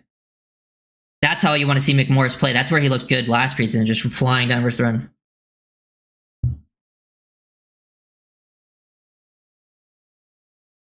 Waddle, H-N, future of the offense, I agree. I believe Andrew Meyer is weekly out. He might start the year on IR, though, but I think he'll be one of the guys on the roster.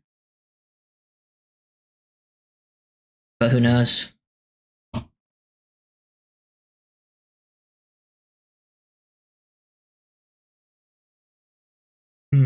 Is Jason Marshall playing nickel? I think he was playing nickel there. Interesting. I might have to pay attention to Marshall on these next few plays because him playing nickel is very interesting.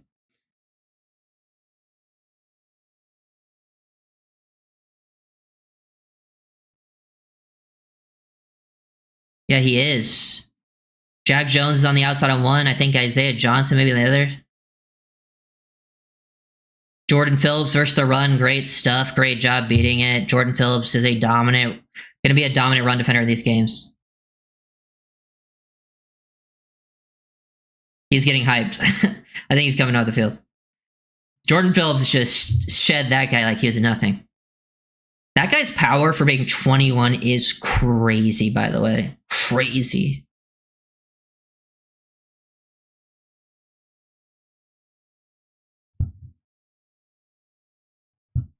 Let's see.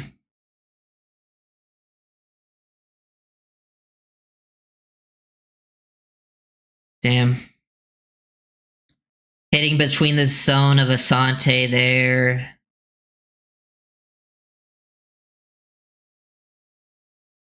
Interesting. Yeah. It's tough to say who's at fault without the all 22 because these are just like hitting in between zones. Yeah.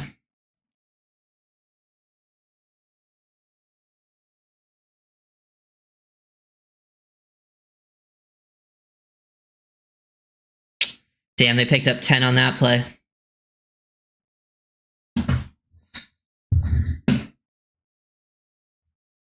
Yeah, that definitely hurts Kamara a lot, not practicing.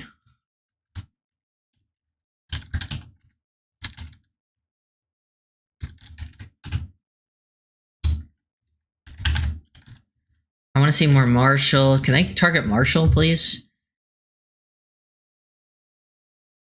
I'd also like to see more Dante Trader. Are they just giving him one drive, maybe resting him because of the injuries? Duck's even out there. Duck's back out there in rotation. That's interesting. Maybe Duck's just out there because of the Bonner injury? I thought he would be out by now.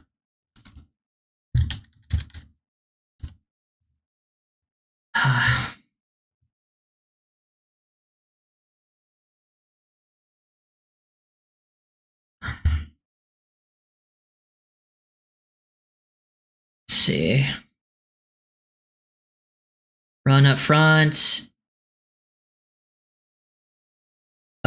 Good job filling there by Tyndall. He didn't finish the play, but I think Marshall finished, but he did a good job filling there. Big play coming up.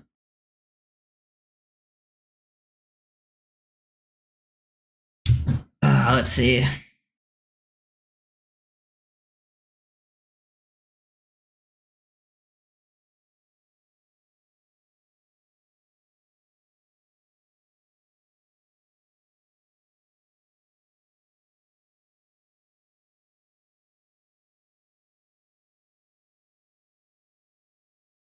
Third and 6, and they run the ball.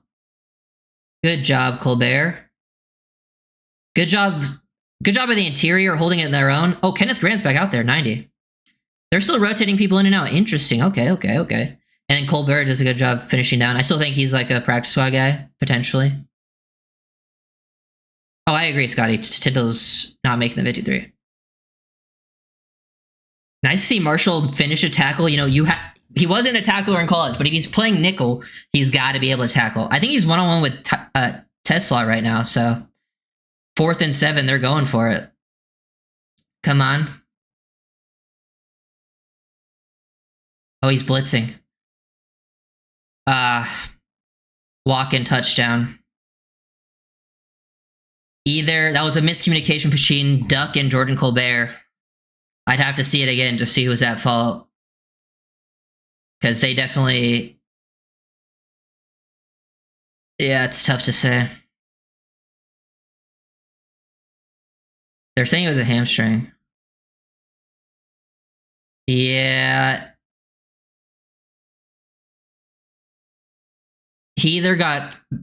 Colbert either just got picked and he was supposed to stick with it, or Duck and Colbert should have passed it off. I mean, this is, a time of learning, secondary communication issues. But I mean, it is backups. I mean, Duck is the guy who's got to be, if he's a part of it, that's not good, but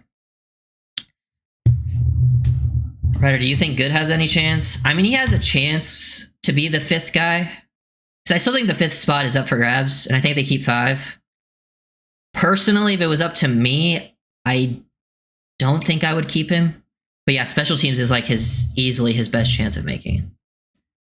If they really feel like the other guys can't play special teams, then he probably will make it, and then they might be able to keep people around.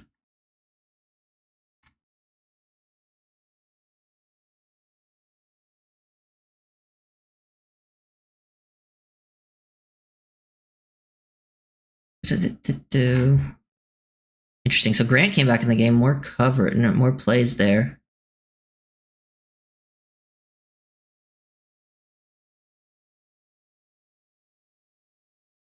Yeah. They probably think they can get Kamara on the practice squad because he hasn't really played at all.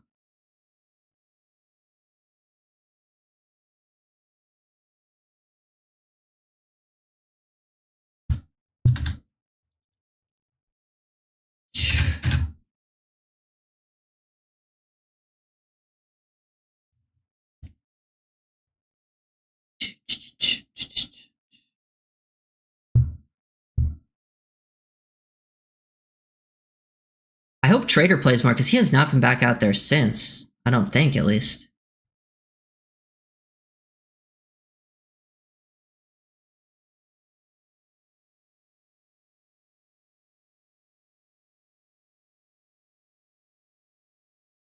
I wonder if they're just going to let the rest of this like offense play the rest of the first half, and then the second half we'll see all the third guys.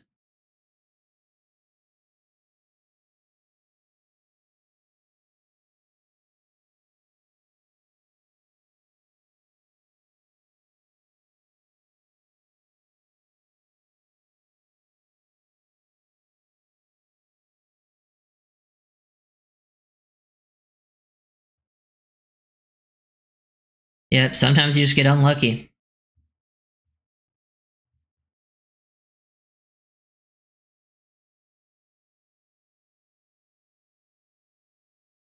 Yeah, so it goes to 35 on a touchback. I feel like teams are going to be trying to get more returns. They're definitely testing stuff out in these because it's been mostly just returns. About to kick off.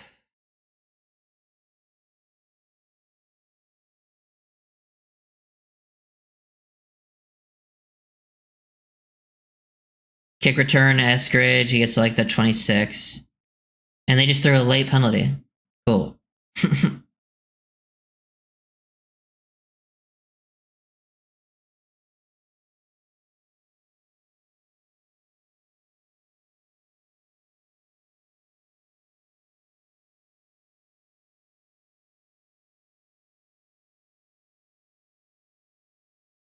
Weaver looks pissed on the sideline.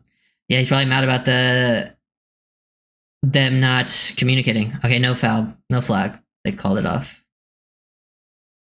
Let's see what we got. What we got?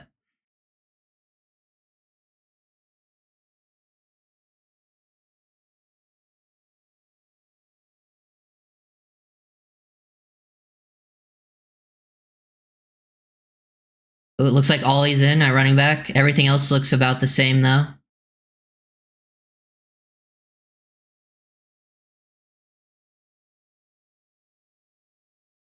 Oof. Look at Taj, bro. Tough as nails. Like, bro, he took a big hit there and hung onto that ball. Taj is a dog.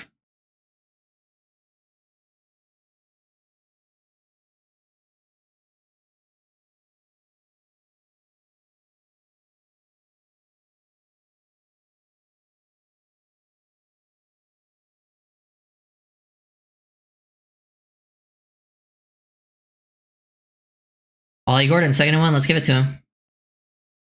And stuffed.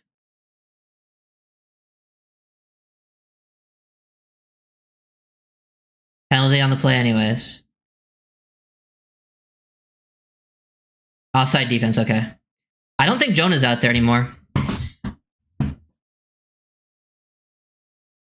Oh. Yeah, Keon's left tackle. I don't think Jonah's out there anymore. It looked like it was... Couldn't tell, but It wasn't Jonah.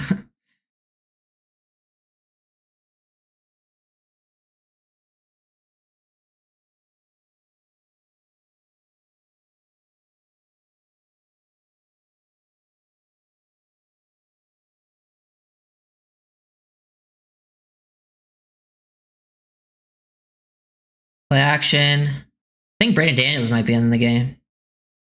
Oh, really bad underthrow. He had D for a wide open touchdown.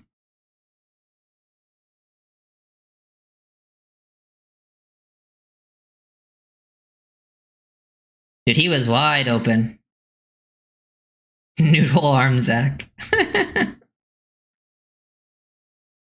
Good play by Eskridge, though, playing defense, because he had to come back to stop that.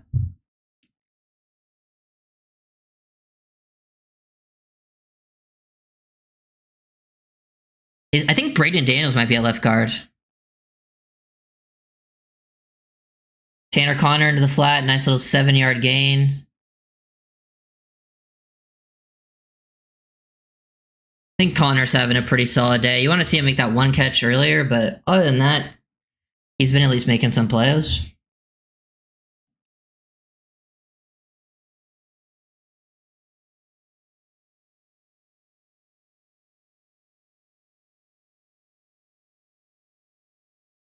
Third and 3.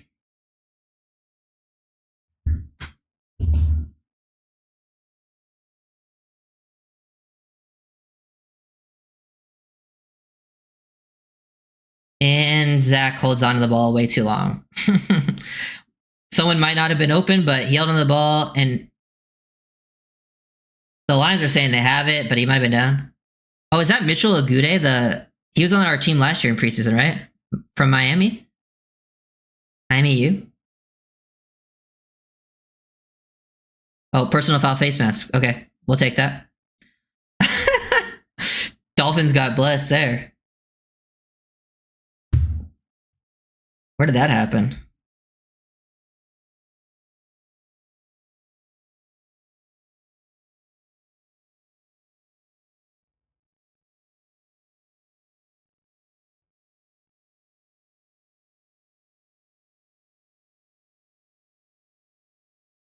Yeah, Braden Daniels is in at left guard. Center is 64, which is, I believe, Brunskill.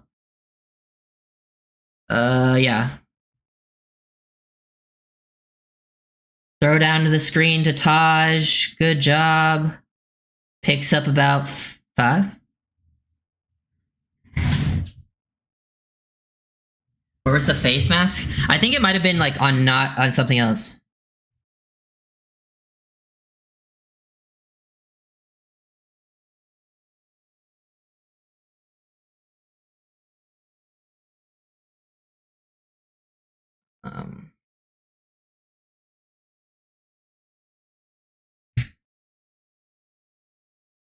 Okay. Honestly, didn't pick up much there from Ollie, but I feel like he made a solid read and got what was there. Fell forward. It's not a bad. Not bad, not bad.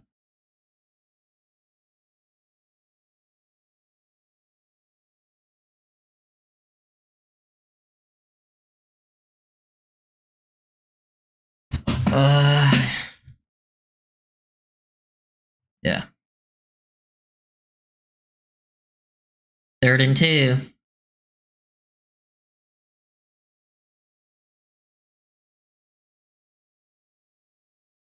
Good job. Let's go. Oof. Ollie's pretty reliable out of the backfield with his hands. He is a reliable hands catcher. Good play call as well. I mean, obviously we don't care about play calls in a preseason game, but good call. Got him open. Zach actually hitting some throws. Ain't that a horse collar? It was close, but I don't think it was 100% a horse collar. I think the way he brought him down was legal.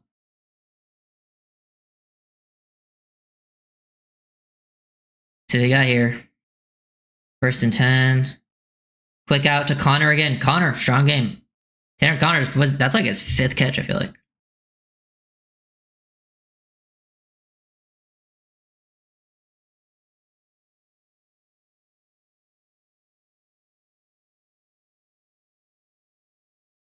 Yeah.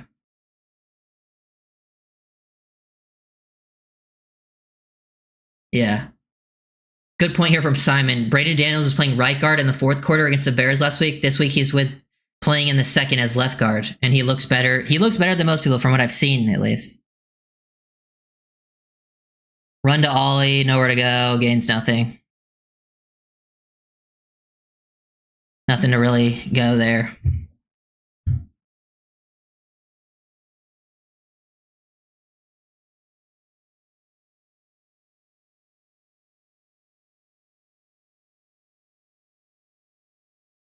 Yeah, good point from Travis here on Twitter. He said the reason Taj lasted the seventh round was because of his size, but he's had a critical block today and took a big hit on a catch. Those are big positives to have in a small receiver that really helps out your chances of making it in this league.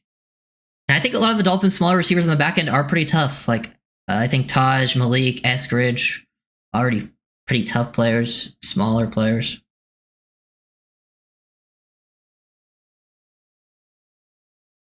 Yeah.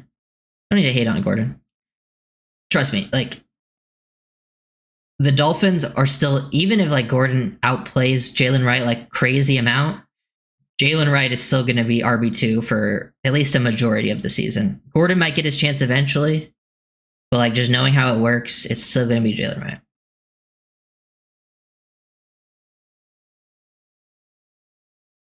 Center finally going to pay off. I mean, I don't know. I could see him actually. The thing with Tanner Connor is he never really got any real opportunities to actually play. And you know, with Jonnu last year, like he was basically Jonnu's backup last year, and since Jonnu played so well and never missed any time, he wasn't going to play last year. With Darren Waller on the team, I could actually see, Darren Waller missing time. There's question marks there. You could actually see Connor get some actual playing time, so that might actually give him a shot. Because sometimes it's all an opportunity thing, but I mean, either way, like tight end room is one of the rooms I have the least faith in on the whole team. And I've been wanting a tight end for years, like an all-around guy, but no.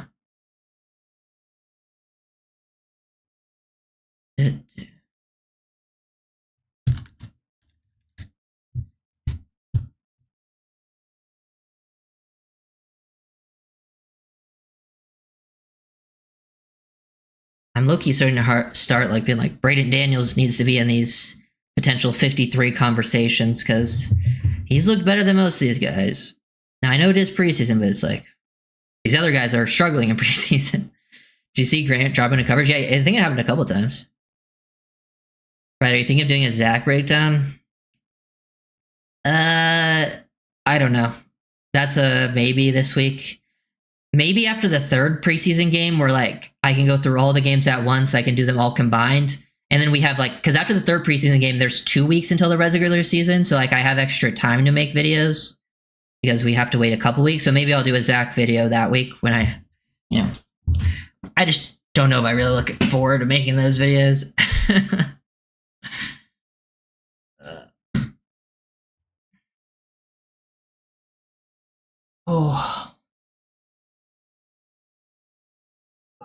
Was it the 2-minute warning? Is that why I went to the...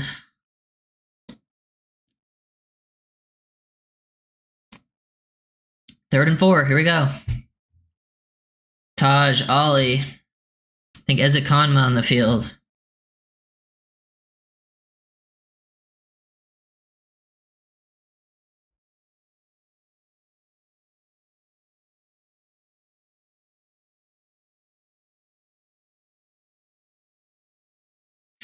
Oh.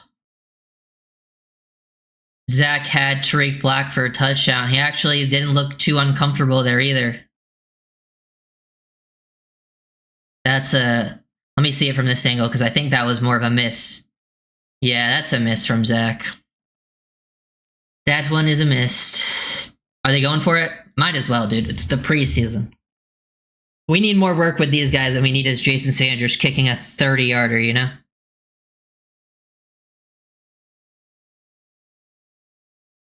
Probably going to use a timeout here.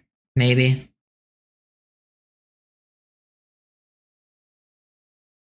Timeout, yeah. It's fine. You can use your timeout here.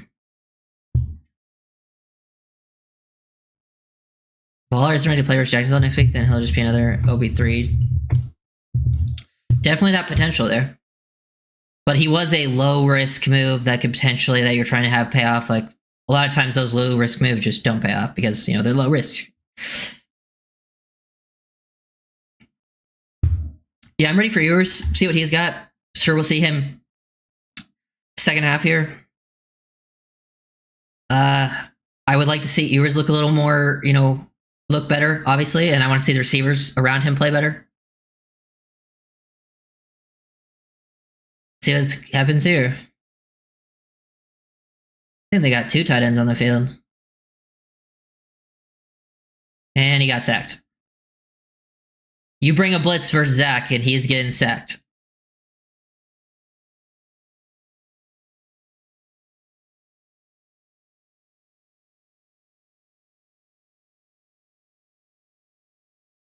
I would like to see where the receivers are and see where he was looking, because I feel like you gotta at least throw it in that situation.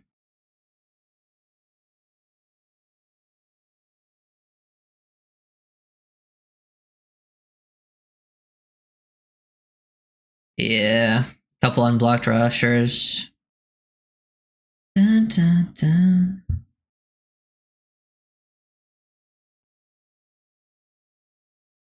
Yeah, it's something to really identify who 100% of the problem is there. I'll have to see the film, obviously, but it's not great all around.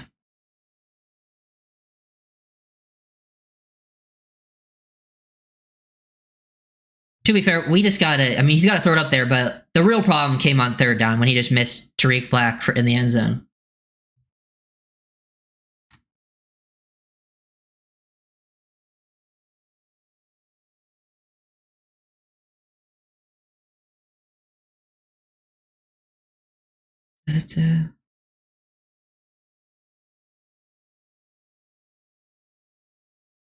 Yeah. Well, yeah, they brought pressure. He definitely had some single coverage looks. I didn't get to see everyone that was there, but yeah, it sucks.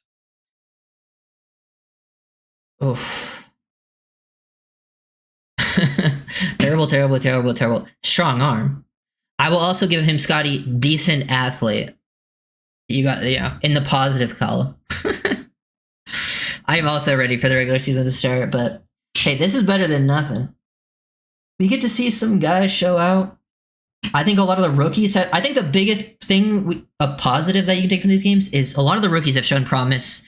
Specifically, Grant and like Phillips look real solid defensive tackle wise. There's still question marks about Jonah, but that just doesn't. That's kind of what I expected. To be honest, I did think there would be some growing pains. That's why I wasn't super huge on trading up for Jonah. I think he will be good eventually. Don't get me wrong. I'm also just not a big trade up guy in general. I just don't like trading up. But I'm sure it'll, work out. Yeah. It is very difficult, I think, to judge the running backs with the O-line because there is nowhere to run. But yeah, you can't fumble. That's all on you,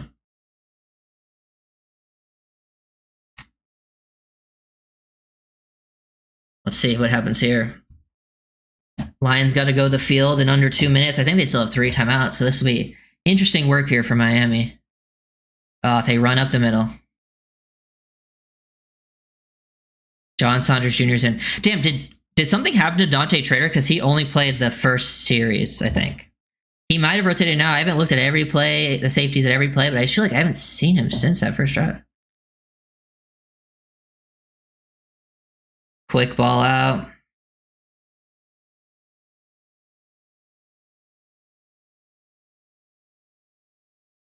Murphy's still making a case. Haven't seen much from Grayson this game. Unless you're ahead and Grayson's about to make a play. But I haven't been paying attention to Grayson. So, yeah, Jason Marshall's playing the slot. That will be an interesting breakdown. I'll probably get film from last week and this week for Marshall. Because having him play slot is kind of interesting. Oh, yeah. There's Grayson with the sack, yeah. Dude, Grayson's inside move is easily his biggest strength. Because he loves that inside counter with quickness. That is... It's far and away like that's where he got his pressure last week on that one like touchdown that they gave up. Like he got such a quick pressure. But yeah, Grayson is someone I do plan to do a video on this week. I think because I didn't get a chance last week, and I like Grayson. I just need to see like I know the big plays are there. I think from no, you're good, Sonny. I think from in my opinion, out of the guys after the starters, Grayson is the most impressive pass rusher by far. It's just the plays where he's not making an impact in the pass rush need to come more consistent, you know? The All-22 last week was on Braden Daniels. Braden, not James. James only played like one drive. Braden was playing the late game.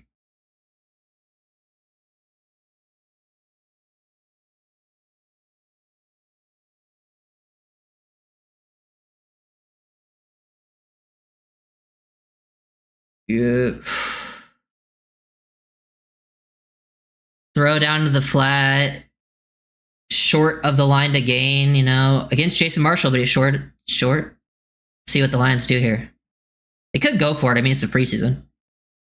This is a punt situation in a real game, but yeah, they might.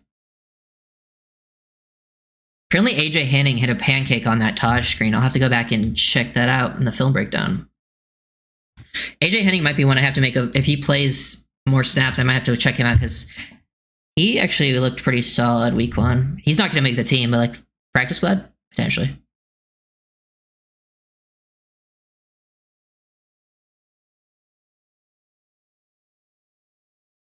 Damn, Tesla got it. Barely picks up that fourth down.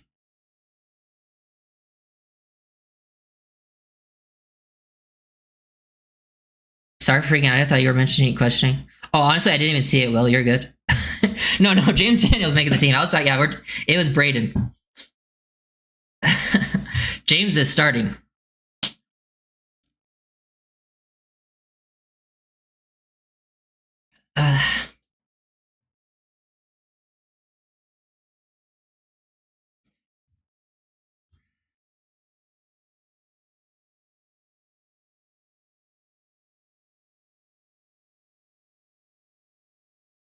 Let's see.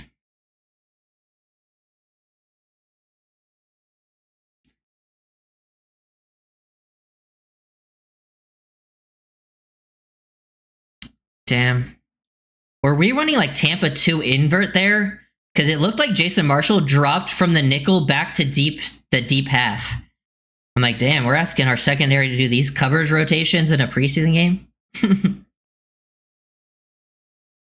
That's a lot to ask your secondary. Let me see this. Yeah, look how Jason Marshall drops.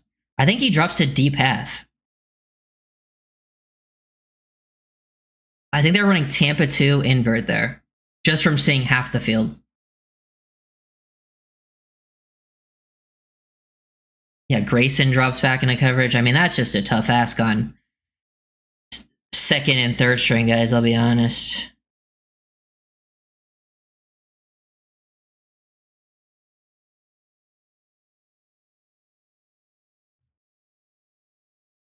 Let's see. I mean, it is what it is, man.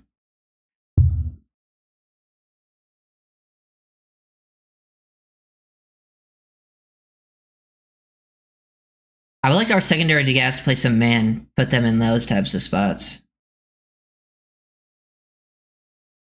Run up the middle, pick up like a.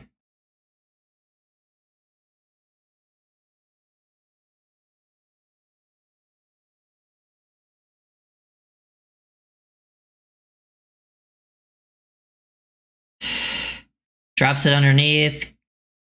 That's not too bad. He picked up the first, but it's a good job making them use a timeout there. Only gained like 4.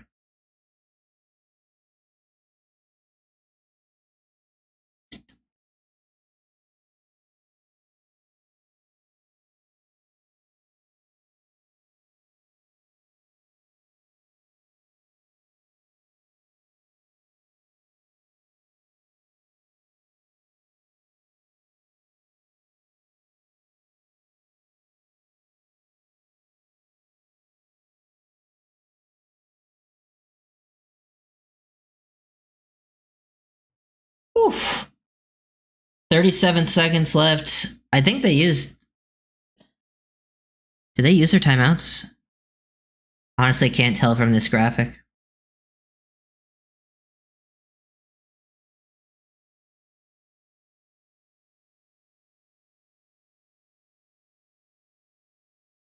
Damn. Tesla just mossed Cornell Armstrong.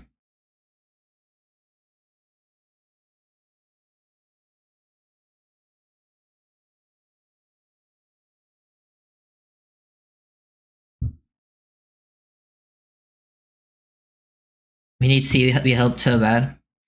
To be fair, that was a touchdown to a guy who will probably play starting snaps for the Lions to a DB that's not even going to make the Dolphins team, you know?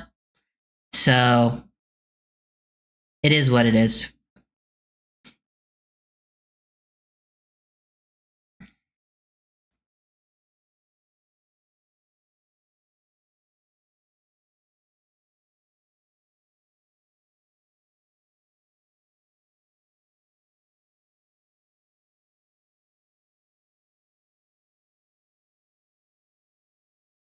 Yeah, interesting.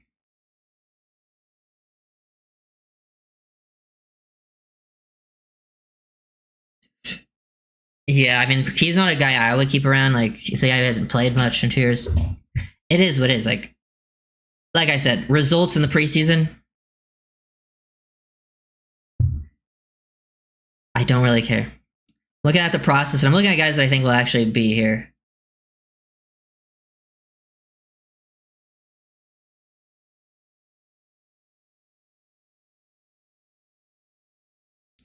You think Marshall makes 53? I mean, yeah.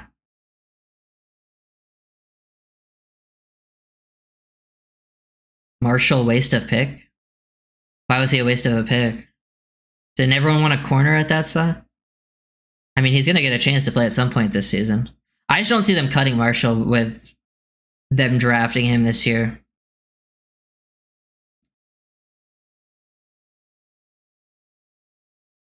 It's not impossible, but...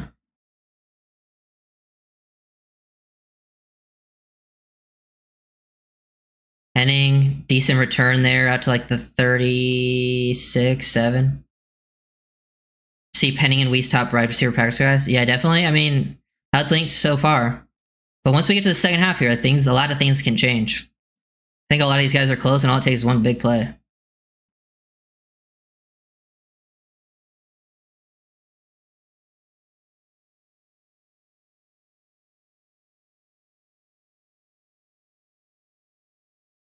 Yeah, I talked about that with the Brown stuff. See what we got here. Probably don't score because of a Taj.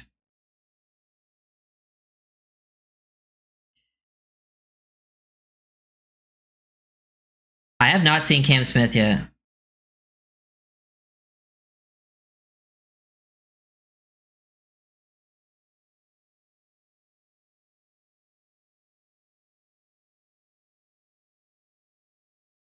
And out of time, yeah.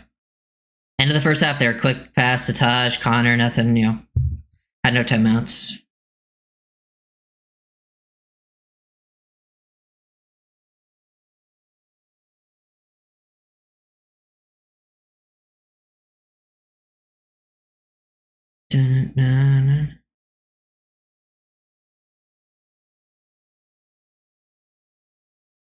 Yep, Quinn Ewers time.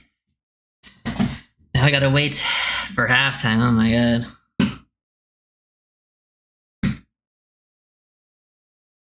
Okay, so we can go over that first half. I would say big performance of the first half are guys like Eskridge, Taj made plays again. Those guys are clearly standing out as your top receivers of this game. With your first 4 guys not suiting up, those are your standouts.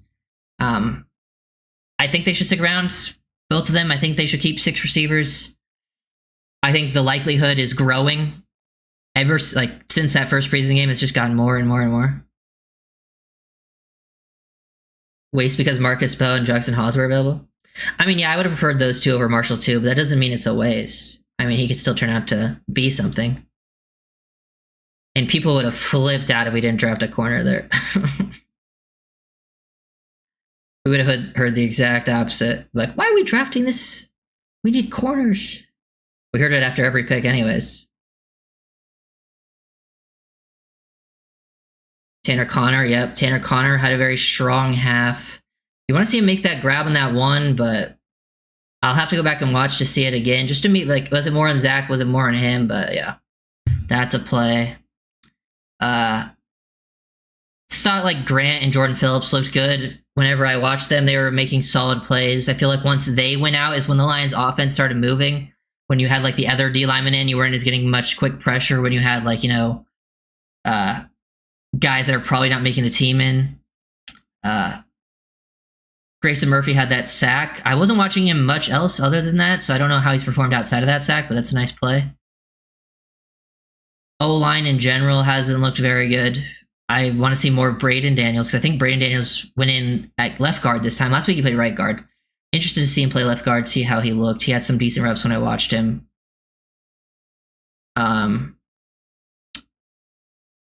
I wanted to see more Dante Trader. Hopefully they rotate him back in. I don't know if that was just like they wanted to get him out there early.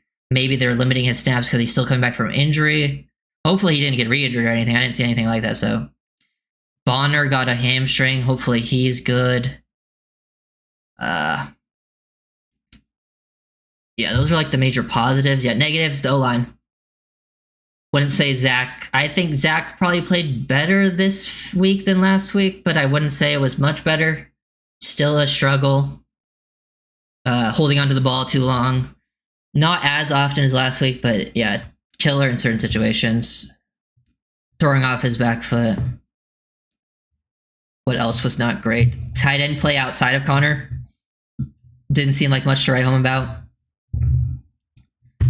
Defensively, I didn't see any. McClendon played a lot, and I didn't notice McClendon at all. So McClendon's got a shot because that's why I was like, that's why my McClendon video was positive last week.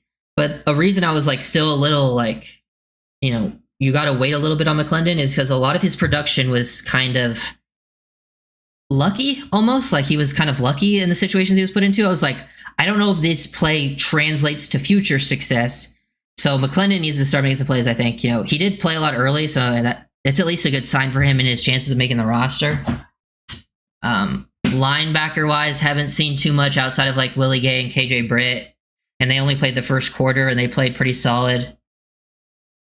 Yeah, they are also going against better O-line, but like Grant and like Jordan Phillips still looked pretty good against a better O-line.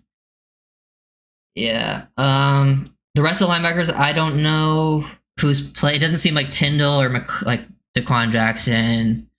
I've seen Eugene Asante out there, nothing crazy. And then the secondary hasn't been too good, which is to be expected.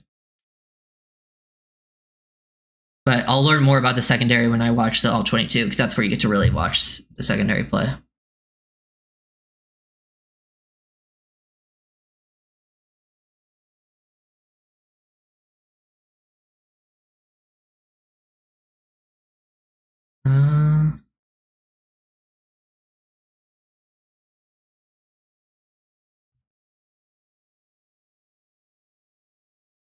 Yeah, it's gonna be.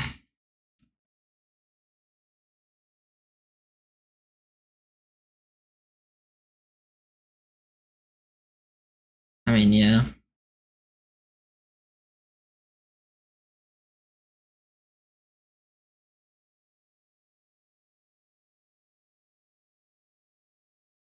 I would say one of a lot of the issues that we would expect to be the issues have been the issues, like O-line, run blocking, some issues in the secondary. So it's nothing surprising there, but also I do want to add a little bit of a caveat, because I think context matters always, is a lot of the players that have made potential misplays, a lot of them are guys that aren't necessarily making the team. There has been some guys that will probably make the team that haven't been perfect either. But they're also more depth players. And like that touchdown to Tesla, he's someone who's going to play a lot for the Lions. He's a good player. Like it was him, Mossing, Cornel Armstrong.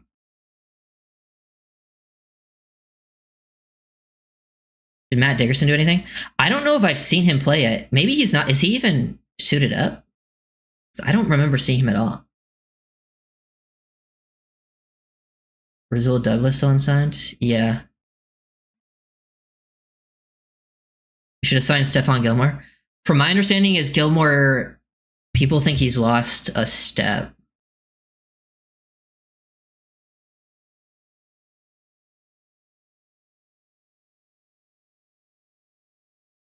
Got to clean up the penalties as well. Both sides have had penalties, though.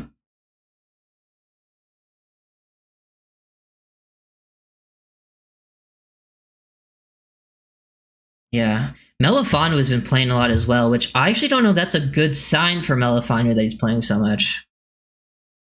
As a veteran free agent signing. Because he was still playing snaps. Like, he wasn't playing snaps in the last few drives, which is good for him, but I feel like he played longer than expected.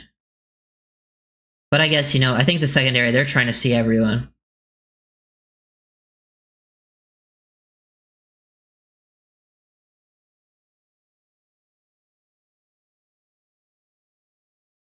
Still better than what we have? I mean, I guess.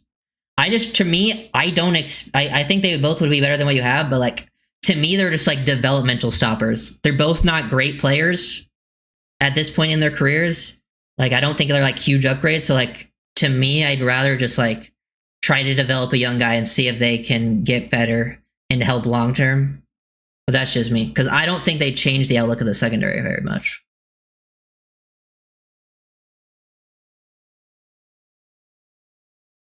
I think Cam Smith, yeah, maybe is Cam Smith suited up? I thought he was.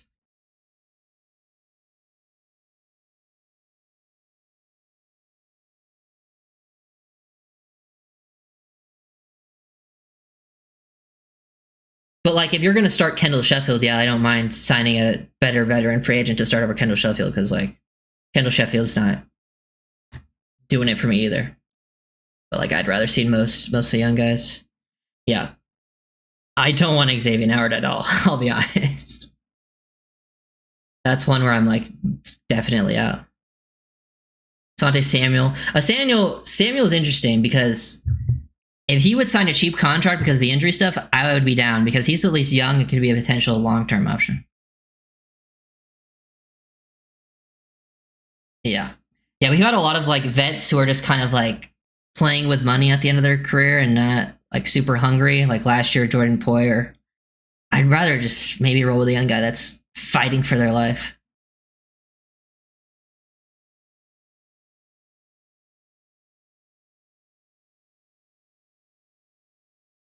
Do-do-do.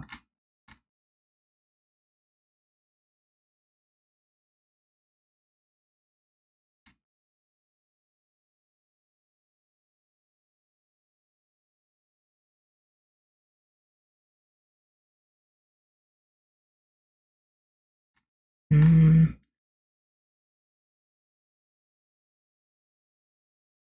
come on, come back. Gotta be getting close, right?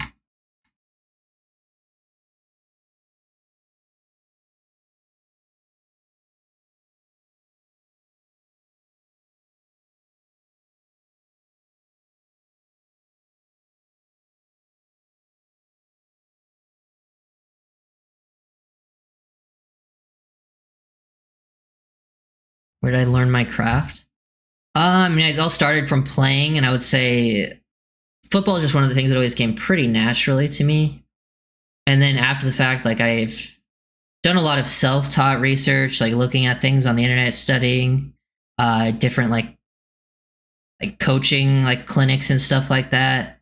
Did the scouting academy where like scouts, like actual like ex-NFL scouts teach you, learn how to write reports, and then I've done some work for a lot of different places. Interned in like UCLA's recruiting department. Just being around it.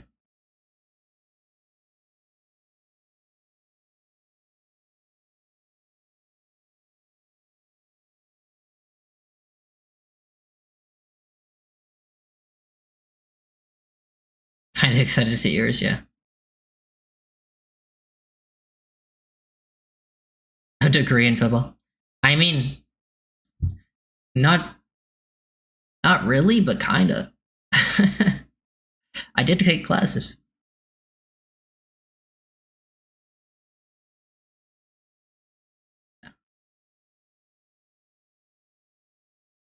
Like right now I do work with Sports Info Solutions, SIS, go to like University of Tennessee football games, keep track of stuff for them. Except I don't think I'm doing the football stuff this year because I think they're not doing that this year, but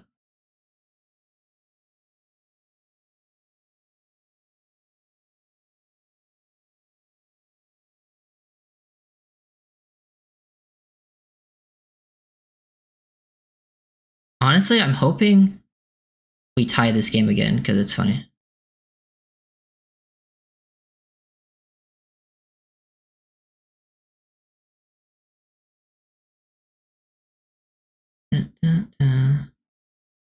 Yeah, do we bring Chris Brooks back? See people talking about that on Twitter.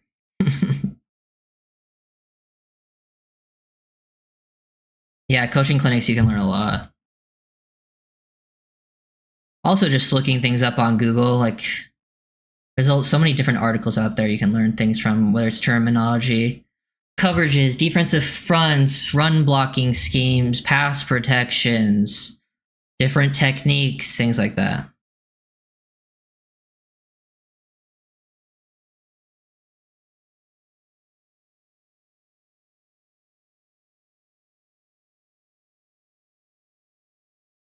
Ryder, when did you start your channel? Back in 2019ish for pre-pandemic? You were like the only OnlyFans content creator doing what you were doing at the time?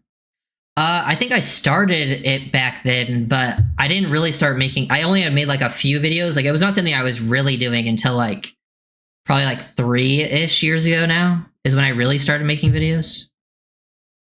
So I think I made a few videos back then, but it was just like a couple of videos in a few years, so it wasn't really anything.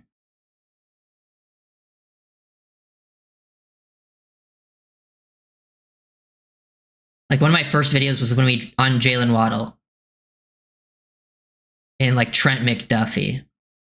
Those were some of my first videos back when they were drafted.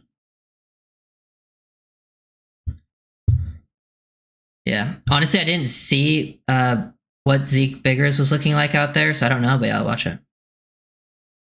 Are you I was born and raised in California. I live in Tennessee now.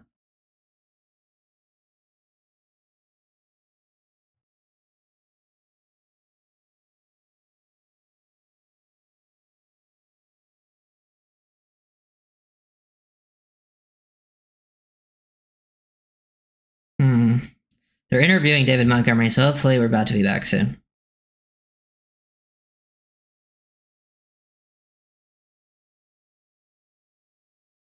Kickoff. Hey, smart play there by... Who is that? Is that Ollie? That's a smart play by Ollie, if that was Ollie. He did the thing where you stand out of bounds and then touch the football, so it's a penalty. Very smart play. From Riverside? Okay. Yeah. I grew up in Moore Park. If you know where that is.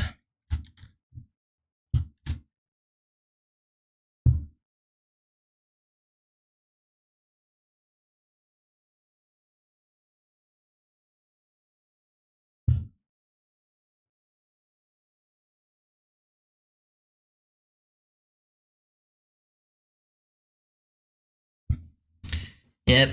Moore Park. That's where I went to school.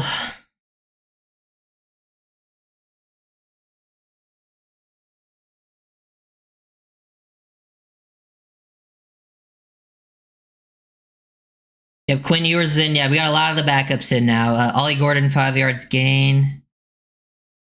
Yeah, we got all different players in now. Hopefully... Interesting that they're getting Braden Daniels left guard snaps. Cam Smith video. If he's out there, I might do one. I mean, I don't think I've seen him yet. Play action, boot, throwback. Oh. Good coverage by the Lions there. That's the type of play where I feel better about Quinn is like that type of play is so like it fits into the system and he just looked way more comfortable, even though it's an incompletion. But that was a good throw. But Theo Weiss, want to see him hang on. I mean, I don't think it's a drop. I think it's a pass deflection by the defense, but we got to make some tough catches. Like, I saw someone on Twitter talking about, like, it might have been Omar, actually. But I think he was talking about, like, this is why you want big receivers. The small receivers don't make the tough catches. But I'm like, all the big receivers have not made any tough catches today. Yeah. Nothing open there.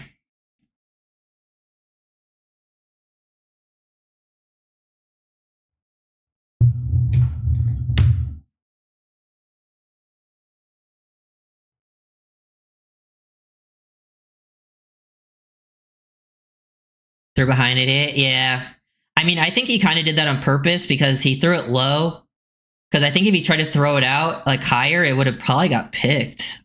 I think he realized it was close and he kind of just threw it at the dirt. But who knows? Either way, it wasn't getting completed.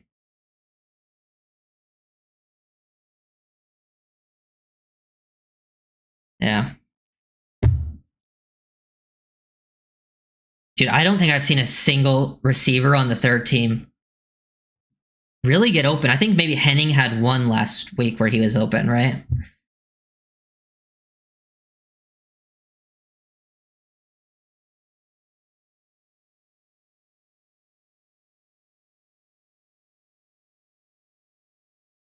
I will say that kickoff by Ollie Gordon is such a good play. It's such a heads up play. That goes such a long way in, like, the coaching department, like how they view people. Hendon Hooker out there. Hey, Jason Marshall making a run defense in the backfield. Okay. Yeah, Cam Smith is out there. Isaiah Johnson out there. Okay, Jason Marshall, we need to see that. That's a couple plays in the run game for Jason Marshall when he was not too involved as a tackler as a college. He's playing nickel too, which is very interesting. I'm very interested to watch the Jason Marshall film after this. Because Jordan Phillips sack. Good play by McClendon as well. Let's get Phillips the sack. Let's go. Let's go. Like seeing that. McMorris saw it there at safety. Who's the other safety? Damn, is Trader done? I really wanted to make a Trader video this week. Yeah, John Saunders Jr. out there. McMorris.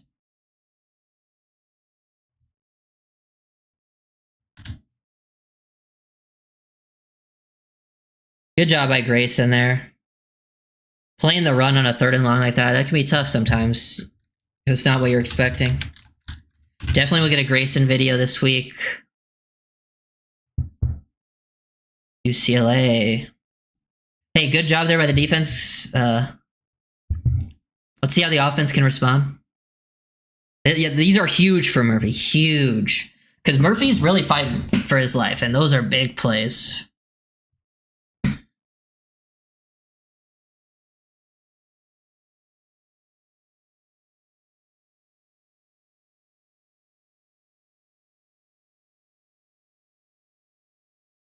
Hey, AJ Henning.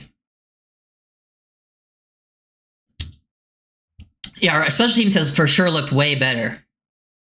That's AJ Henning. He's a UDFA. He's made a couple plays over the last couple days. He's really pushing himself for practice squad.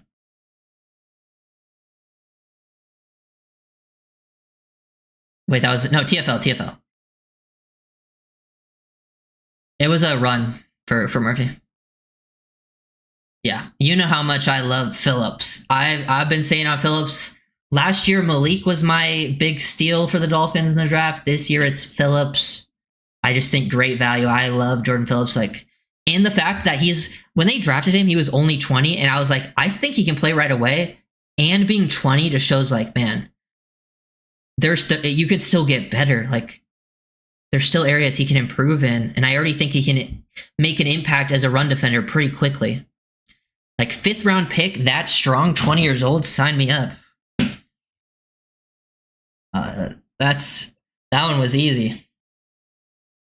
Like, I've seen people mad about that pick because they wanted to take Shadur, and I'm like, man, we're gonna pick someone who's not gonna play though. And it's not like Shedeur would have been a bad pick at that spot. Like, he's just not a good fit for the Dolphins system either. But just like, damn. Phillips. I just love Phillips so much.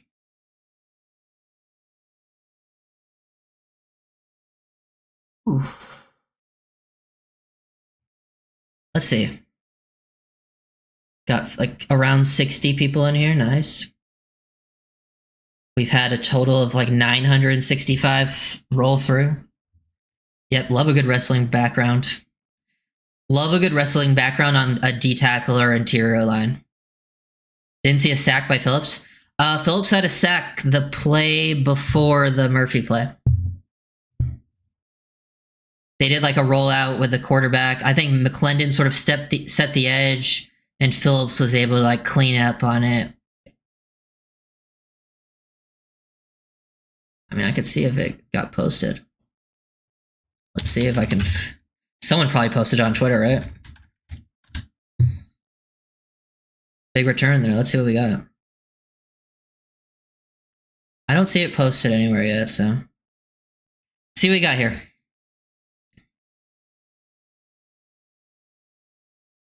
Run up the middle. Good blocking. Okay, Ollie. Let's go, Ollie.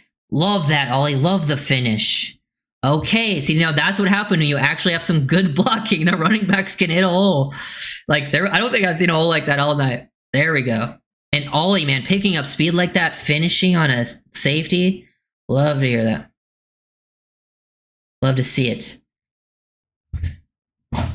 Great job. Great job. I didn't see who had the good blocks there, but definitely got to watch that play for better blocking because...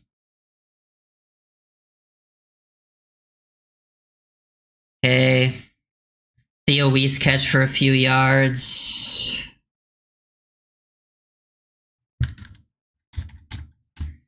Damn. I'll really have to figure out who to make a video on first here this week. It's going to be tough.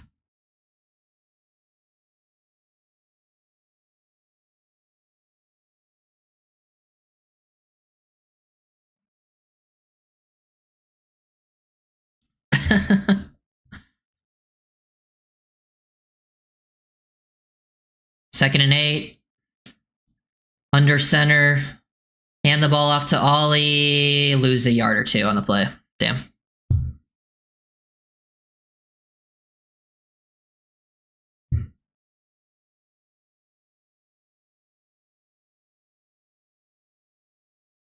Lions player down with injury. Gonna be a 3rd and long here.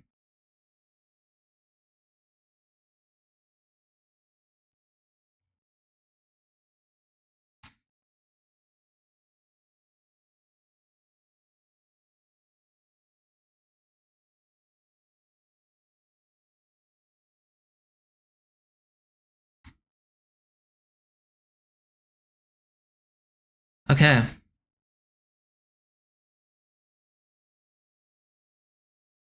Okay, here's the sack, by the way. Hopefully I don't get copyrighted. Here's the sack. Yeah, they roll out to the right. Jordan Phillips gets off the ball there. So McClendon sort of sets the edge. They take away the quick option. Isaiah Phillips able to get off. I gotta get off that though, because NFL will be on my ass. I wish Richie could come receiving that. I mean, all he really needs to do is because even blocking last week was rough from him. If he just like really improved, even as a we know he has the blocking chops because Dolphins have a lot of players on the team that are just blocking tight ends. Worried we're going to lose Taj and Murphy. Yeah, I think they got to keep him.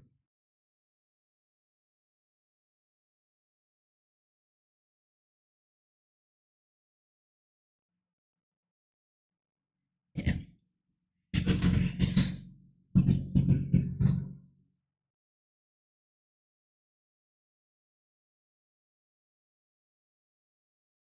Yeah.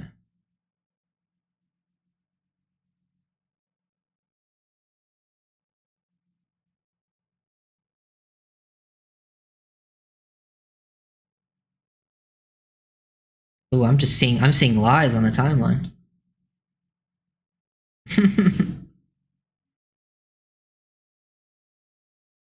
It looked like a run play. Yeah, I can see that because it was like a rollout, but yeah, they were trying to throw it.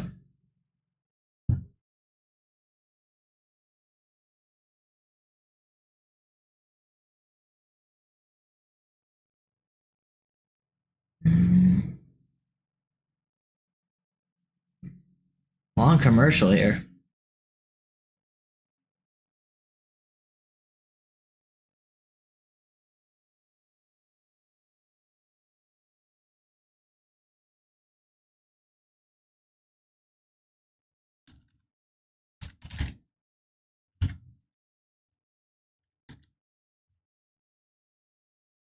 Okay, 3rd and 8. Here we go. We're back.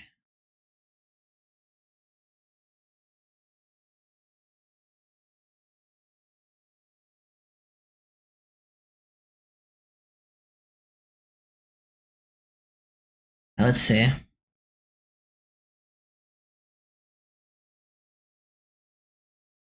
I getting man-to-man look with that pre-snap motion? Viewers, they only bring 4. Throw it over the middle. Touchdown. Theo Weiss. That's big for Theo Weiss. Big for Theo Weiss.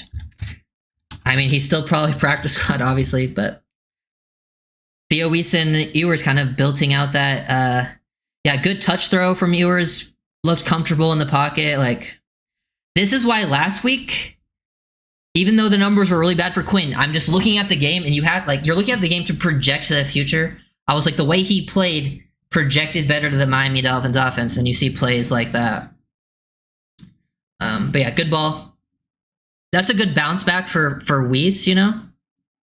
Because Weiss has kind of had a struggle start in the preseason, so good for him. I think Weiss and Henning are like the leaders for the receiver practice squad, at least so far. But yeah.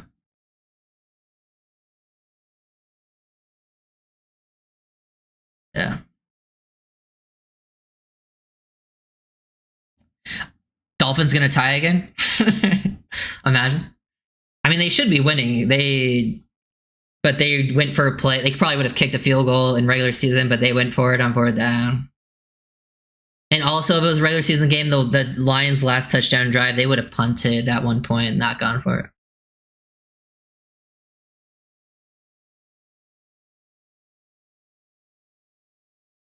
Good play, though. Pretty good protection, I think, as well. I wasn't paying too much close attention to the O-line there, but it looked like I saw some stunts happening, and they picked things up. Where are they interviewing the Tigers coach right now? It's just they're in Detroit, and like the preseason games are like super biased. They have like the Detroit people call it, so they're just pulling in all Detroit people, I guess. I mean, I'm not really listening, to be honest. I'll be like,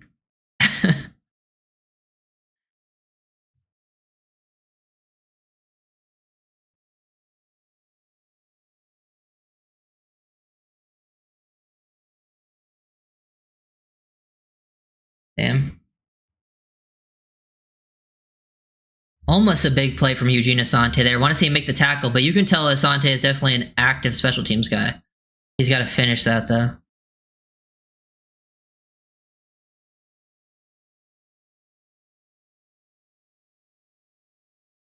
Oh, yeah, I agree, Scott. Like, yeah, like, get this out of here. Yeah, special teams, pretty solid so far. I can't really tell what's happening because the screen's so small. Oh! Sack by Cam, good. Good play there from Good. Zeke Bigger's also involved. Jordan Phillips making faces at the sideline, like crossing the arms. I don't know if he did something, but he at least is thinking he did.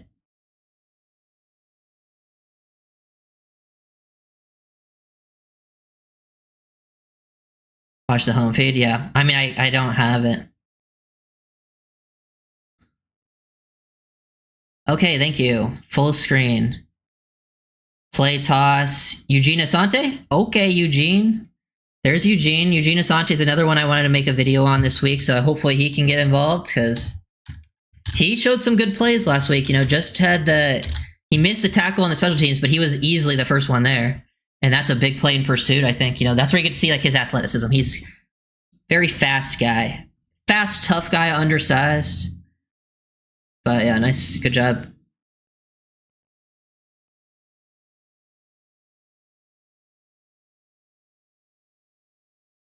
Oh, Grayson. Grayson, nice job. Dude, when Murphy, like, really pass rushes, like, it's just a different beast out there. Grayson might be working his way up to, like, early week post. He might get first, second video with how he's playing. Who's 53? That's Cam Good. Cameron Good. Been around, been on the team for a while now. Was he, was 7th round pick out of Cal? Was that it? Good job there, though.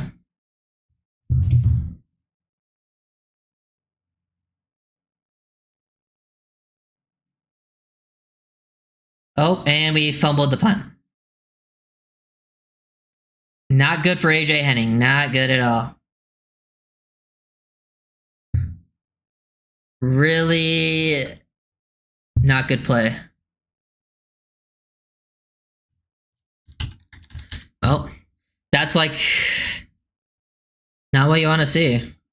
Definitely hurts the how well the special teams has kind of been playing. Yeah, you just got to let that go, man. If you're not going to catch it, it's...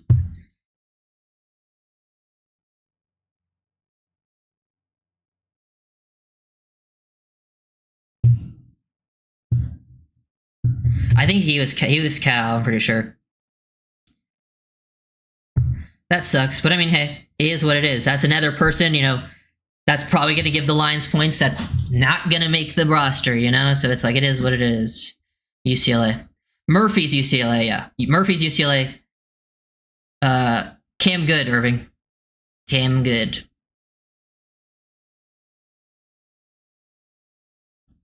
McClendon's 59.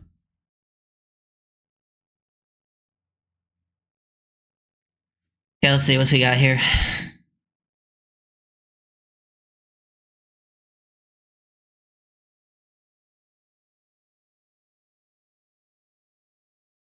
Zeke Biggers. Is Dickerson not playing this game? Did Dickerson, like, is he injured or did he, like, secure a roster spot? Because I don't think I've seen him.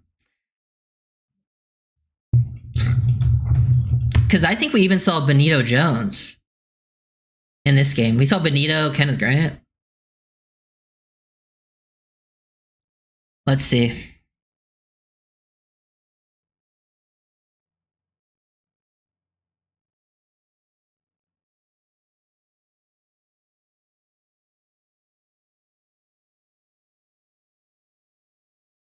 Not dressed. That makes sense because he has not played. 3rd and 2. Lions had a decent run there. Yeah.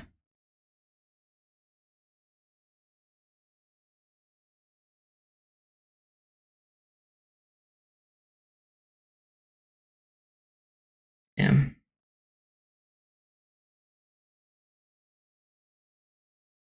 Looks like it's going to be short. Barely.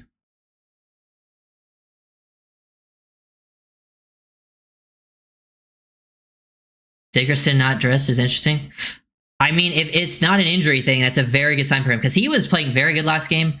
And I think they like Dickerson maybe more than most fans know because when a player from the previous season joins the team, Dickerson, I don't remember when exactly he joined the team, but he joined the team and they kept him on the team all year. He wasn't like on practice squad. He was on the squad, the main team.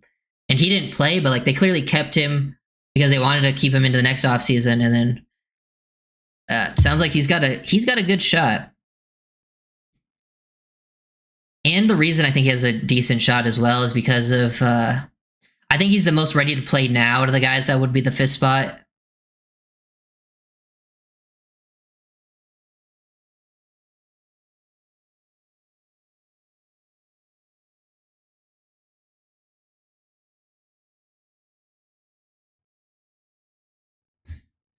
Oof. Did Murphy have another sack earlier? He not counting the one you missed. After that, no, he had it was a 3rd down and he hit the arm of Hooker and basically stopped the play. He also had that tackle for loss first run, but no, he didn't have a sack, but it was basically he basically forced the punt with his pressure. Oh, they just brought in a D tackle to take out the nickel. They brought in Alex Huntley.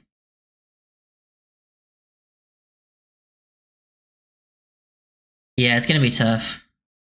Elijah Campbell, yeah, I think he's good. He's not playing, but he was practicing. Damn. Picked up the first down pretty easy there. Yeah.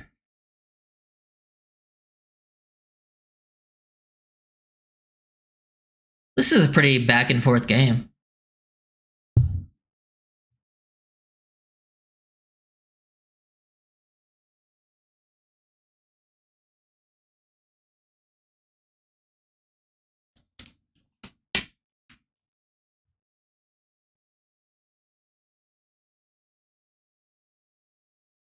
Run play, McClendon left unblocked, makes a tackle on the backside there. Let's see, Murphy comes back in.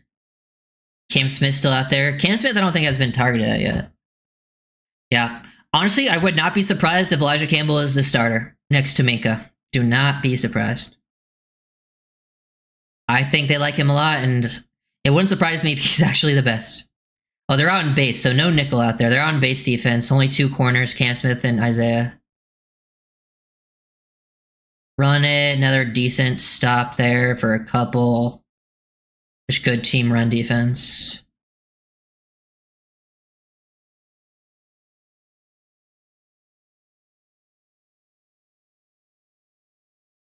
I really hope the film comes out tomorrow.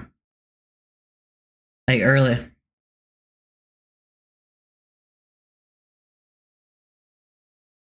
Zeke Biggers has started making plays too, though. So I really do think it comes down to, do they think they can risk losing Zeke, or do they want to keep Dickerson? Oh, they bring the pressure. Oh, Tyndall misses a sack. Yeah. Penalty.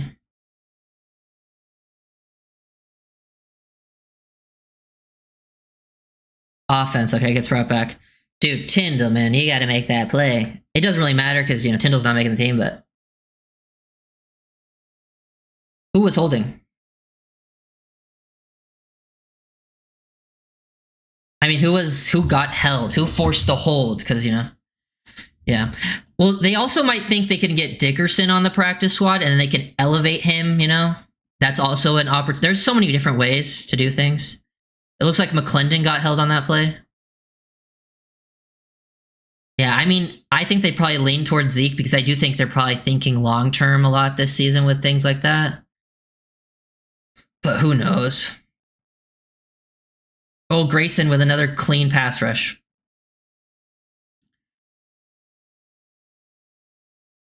Dude, Grayson is dominating. Yeah, I agree, Scott. I would be upset because I remember when I was upset when they cut Elijah Higgins because I was like, he's gonna get claimed, and he got claims. 4th and 10. Are they kicking? Yeah, they're kicking. Yeah. I mean, yeah, it's a fine if it's a completion. It was 3rd and long underneath. That's a good play. Grayson is dominating. Grayson Murphy might be getting the #1 vid this week because the video I post first through the week, either the first or second video typically do the best. So I like to post a video that people want to see the most. So Grayson's looking like 1 or 2. I think we need to know if Dickerson was injured or not. I think that will be very telling for us to know if he makes it. Also, to be fair, they could just keep 60 tackles. I've kept it at 5, but who knows? They could just keep 6. I don't know how they would do that, but they could just keep 6. Or they could surprise cut Benito, which I don't think they'll do. I don't know if they want to risk that with I don't know if they're like I'm confident in the rookies, but damn. Ryder called Murphy's. To be fair, I feel like I'm the only the only Dolphins film breakdown person on YouTube that makes mostly film breakdowns. I know some other people do it sometimes, but it's not a consistent thing for them. Yeah, 60 tackles is crazy. I don't see them doing that.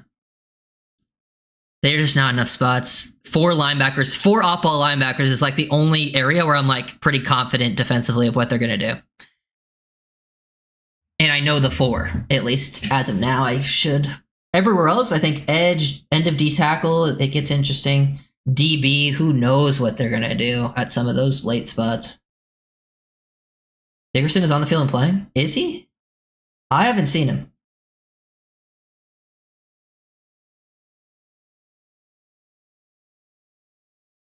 Maybe he is playing.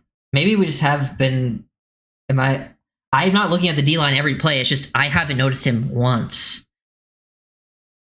And Alex Huntley was just out there. Alex Huntley kind of has a similar build to Dickerson. But yeah, you or him. Pickle. Who are your 4 off ball? I got Brooks, Tyndall. No, not Tyndall. What am I saying? Brooks, Dotson, Gay, and KJ Bray. Yeah, those 4. I'll push the agenda for Win Field Writer podcast. I mean, I've gone on some other people's stuff, but I haven't really collabed that much. 98, yeah. But Alex Huntley looks very similar to Dickerson, and he's wearing 96, like similar sizes. Like they look like the same player on the field. 96 and 98, it's kind of hard to tell. And I did see Huntley come on the field. But I just feel like Dickerson would have been on the field earlier. Like he would have been on the field like when Grant and Jordan Phillips were on the field. Like he wasn't out there when I was looking at this. Hey, maybe he came in finally. I'll look next drive. AJ Henning out to the 34. And there's a penalty. And a late penalty on us. Ethan Ryder, Doug are good though. So is Eric Smith and Kyle Krabs. That's it. Hey, well then, hey, Dickerson's playing. And he's been quiet, so yeah. Looking good for Zeke.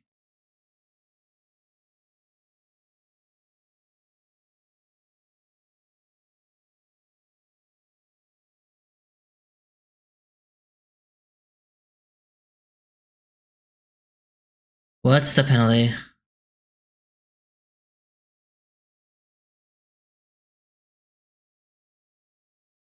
No foul. Okay, thank you.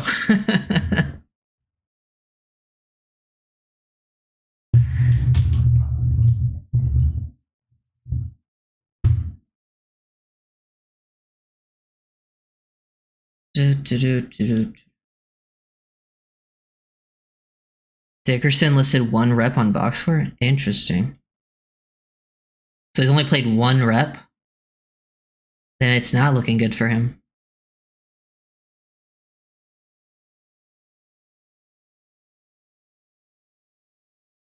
Hand off to Ollie, running hard, picking up a few. No blocking again, though.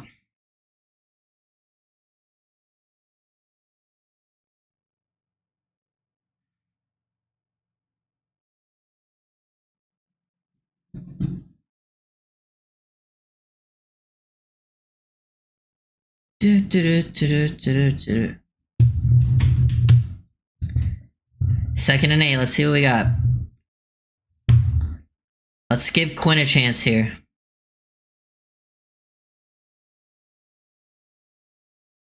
Play action, boot, throw the ball. Oh, good throw, but great play from the defense. Knocked it out of Tariq Black's hands. That was a good throw, rolling to his left, though. He probably should have just taken the easy one to 87, I think, hitting Richie. Yeah.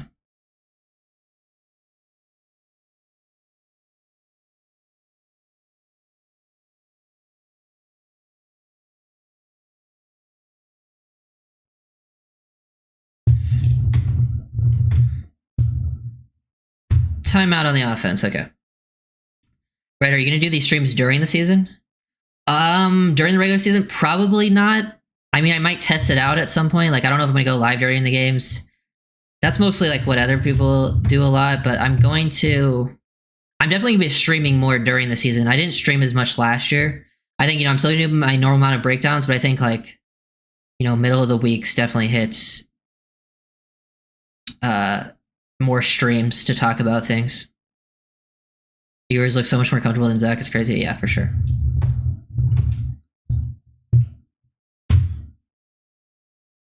Do I have Ewers written down? Because I probably should do an Ewers one this week. I can do Zach next week.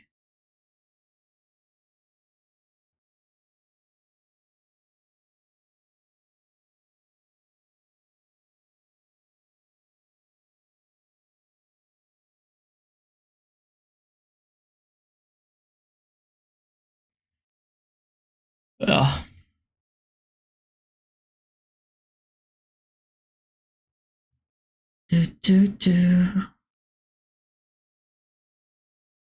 I would like to see us make a tough catch though one of these days.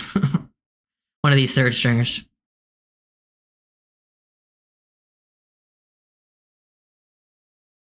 Oh shit. Can we get a film review of Pat Paul's performance in week 1?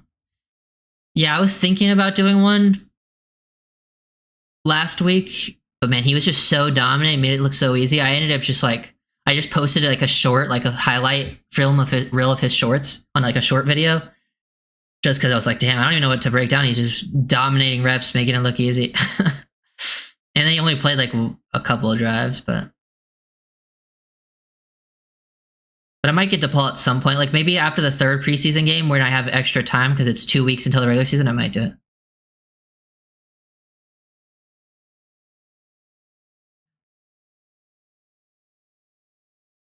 Appreciate you, Bill.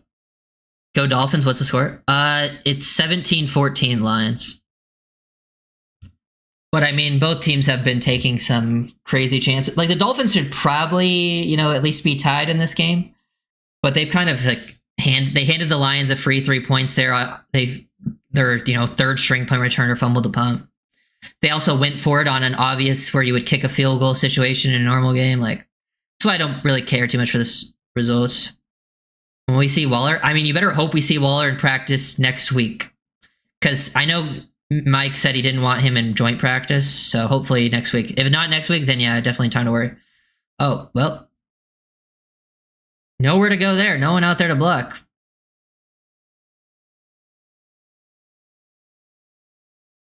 Ooh. Is Ollie good? Ollie seemed like he was a little bit of pain there. Dolphins have the ball. They're about to punt, though. Preseason sucks. Yeah, I just like to watch the young players for the first time, see them in real action. I like seeing guys fight for their spots. But like the actual outcome, yeah, I don't care too much. Yeah. Well, Ollie walked off the field, so he should be... Yeah, no need for Ollie to play anymore.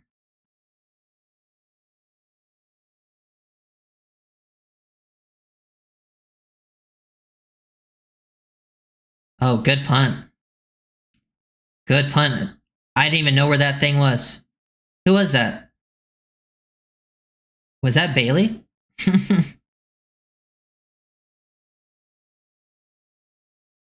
Yeah. Screen on 3rd and 8 is such a McDaniel head-scratching play call. Good lord. I put 0 stock in play calls in preseason, to be honest. Now, if it's something he does in the regular season, yeah, criticize it all you want. Calmy disappointed officially in Trader. So much noise about him early, but he's done nothing in pads, it seems like. I mean, he just returned from injury, Fish. He only started practicing like 2 days ago. And he only played like 3 snaps, it seems like, in this game. I wonder if they're protecting him. So I mean, he just hasn't played. Been an injury thing.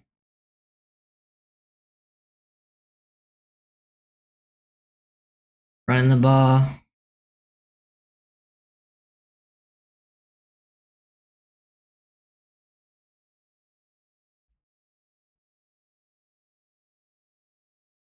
McDaniel calls streams when he thinks the line can't block. True.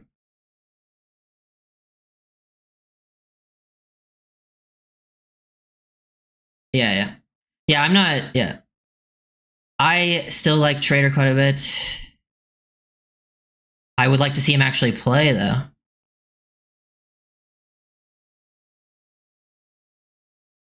I ain't see Dickerson out there.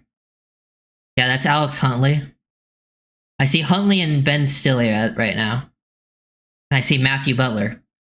I feel like if Dickerson was at least healthy, he would be in with these guys, or like he would be in before these guys.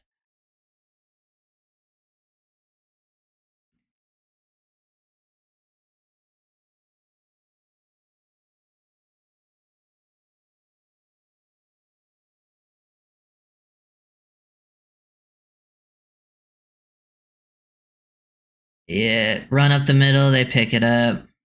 3rd and short. There's a flag, though. Illegal shift, bring it back.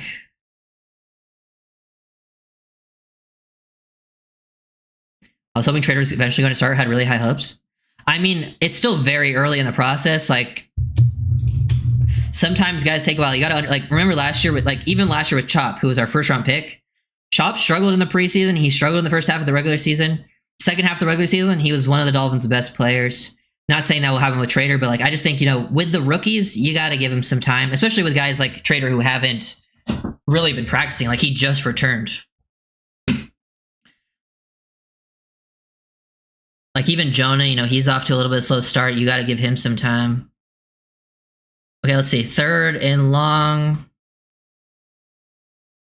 Pass it out, barely. Looks like they probably pick it up. Yeah. And there's a flag again.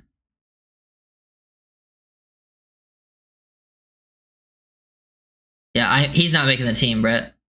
Holding offense, bring it back.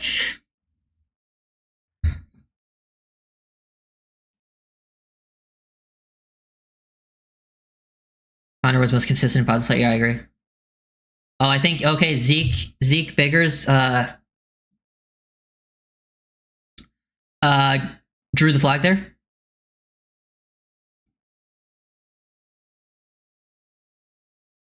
First good year drafting trenches.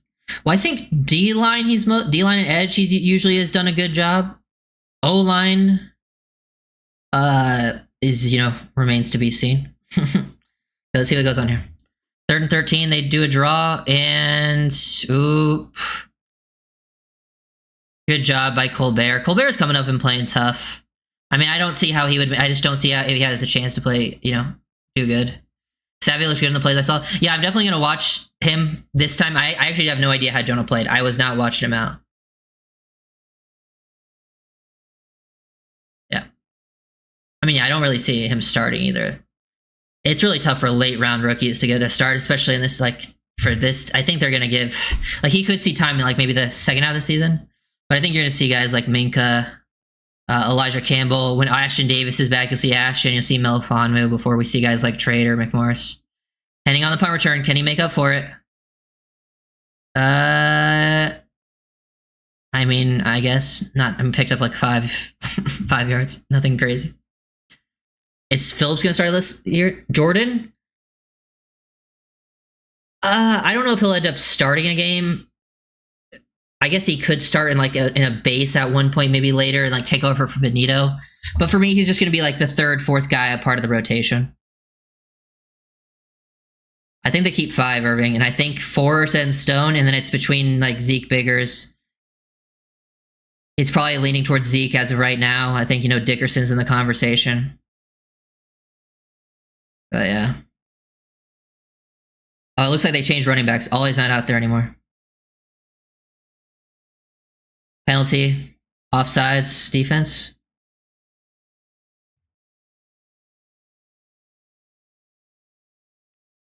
Defense.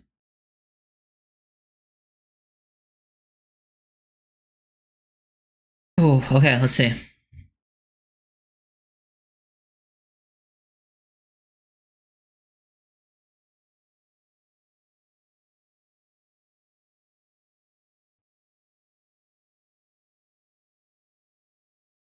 Play action. Ewers hit over the middle to Theo Weiss. Theo Weiss and Ewers clearly have that connection, man. Nice to see it. Like, hit that back foot off of play action, release it over the middle. That's where this offense thrives, and that's where Ewers is at his best. Looking good for Weiss for practice squad. Oh, end of the 3rd. Okay. Better. How do you feel about the? Do you think we'll pick up another veteran? I mean, it's possible, but I still think they're gonna wait on it. But who knows? Maybe if, like, I don't know, because Bonner got injured today with the hamstring. If that's serious, maybe that would speed up the process. I still think they're gonna try to roll with what they got, and then if it's like bad early on regular season, they might sign someone who's like unsigned. Because some of these guys seem like they're waiting. But also, like, I've talked about it, like, I don't think any of them are true difference makers that they could sign at this point. So I would just really just like hope the young guys can develop and actually hope they just play tough. Like, there's definitely going to be growing pains, but there's going to be The secondary is going to see pain no matter what at this point in the offseason. So I was like, I'd rather see it at least from the young guys. Sealer, Grant Benito, Phillipson. Yeah, I agree. Yeah, I like that. Like seeing that the timing throws over the middle. That's where like you just see the clear difference in Quinn to Zach on those types of plays specifically. Like, and this is not me saying Quinn's better than Zach just as a player overall. But this is why scheme is so important. Because in most other schemes, you probably would rather have Zach. But in the Dolphins system, you would probably much rather have Ewers, you know? Like, he fits it. Like, I just think he fits it way better. I'd take a broken Bonner over Armstrong. Oh, yeah, for sure. Like, for sure. Like, they're not going to. I don't see them keeping Armstrong. I don't know how many bodies they're going to keep at corner, but, like, I'm thinking we see guys like Bonner, Marshall after the top guys. And then, like, after, you know, like, their starters, like, it's a tough battle. Who gets probably that final spot? You know, you got Jack Jones in there. Jack Jones will make it. Have we heard anything on the Bonner injury yet? No. We just saw him pull up and came out and never came back in. I know he went to the blue tent. It looked like a hammy, which, you know, probably isn't major, but hammies can be annoying.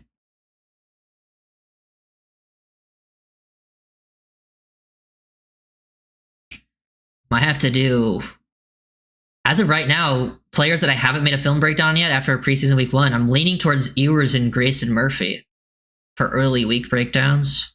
And then obviously I want to get the guys that played good that I got last week, like the rookies again, even them. Hey man, I missed the game because I'm working. Can you tell me a couple players that do good? Yeah, strong game for Grayson Murphy. Strong game for like Eskridge and Taj Washington again. Eskridge scored a touchdown. Ewers is just played his first quarter of the game, and Ewers looks good, much more comfortable than Zach. Theo Weiss has a touchdown. Ollie's back in. That's good. Pretty strong run right there for Ollie Gordon. Gordon's played solid. I would say players who have struggled.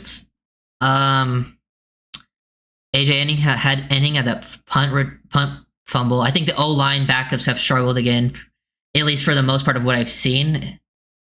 Zach, I think Zach was better than he was last week, but he still didn't play a good game. There's probably some other people I'm missing, but that's just top of my head. Yeah, oh, Jalen Wright struggled. Yeah, good shot, Fish. Jalen Wright just had a fumble. Most of the running backs, like, there's no lanes to work for, and I don't really blame them for, like, not having big runs, but, like, you can't be fumbling. Ollie Gordon runs it for 3 there. We're down to 3rd and 1.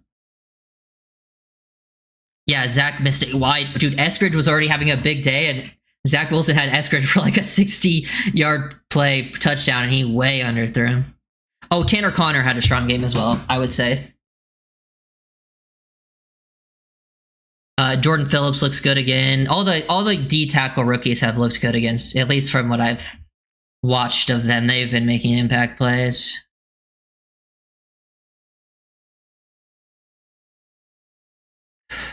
Good job. Good job from Ollie. Good job from the O-line there, like creating some push up front. You just allow Ollie to actually build his momentum there. Like that was what all the Lions short yardage runs looked like. Like the running backs just have a free lane. Like Ollie would have picked up the first down there no matter what, but he did a great job finishing.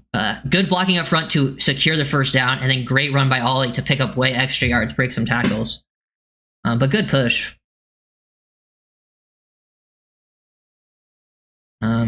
Yeah, I think that's the 3. I don't think they're gonna keep any of the other ones. Like if Madison was here, obviously Madison would have been a part of that, but hand it up the middle. Ollie, stop for no gain. Okay. Let's get some throws down in the red zone. Let's see what we can do here. Ollie looks gassed. He looks tired, banged up. Get Ollie out of there. We've seen enough.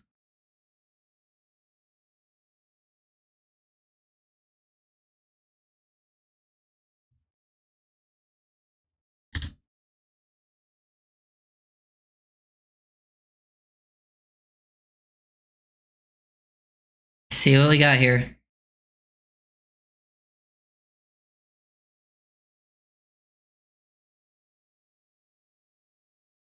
Play action into the flat. Oh. Wow. Theo Weiss going crazy. Theo Weiss might have to get a video early too. Good play from Ewers there, being patient. Ewers and Weiss clearly are on the same page. Weiss giving himself good heads up play there from Theo. Big bounce back. You know, after a really, I would say Theo Weiss struggled last week. So did Ewers. Big bounce back for those two. I don't know how Theo makes the team with how well Eskridge and Taj do, but hopefully you can keep Weiss on the practice squad. Now we need him to kind of slow down, you know, get another touchdown, and you might get picked up if we waive him. Did we draw study in the camp, buddy? Yeah. I think he was in on the last play. I think it was either Boone or Shampglin. I'm guessing it was Mike Boone. Gordon wasn't on the last play, so I think, yeah, they're probably going to be seeing more after this. Good job from Ewers. Definitely an Ewers week. Ewers, Grayson Murphy. Strong days, for sure. Way better.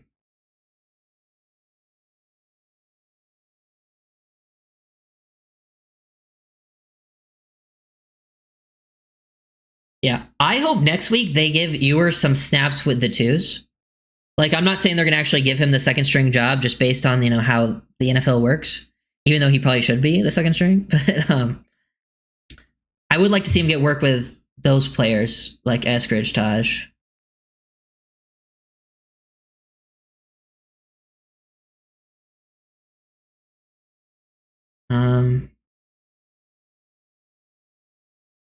Ewers tweets big, big, big.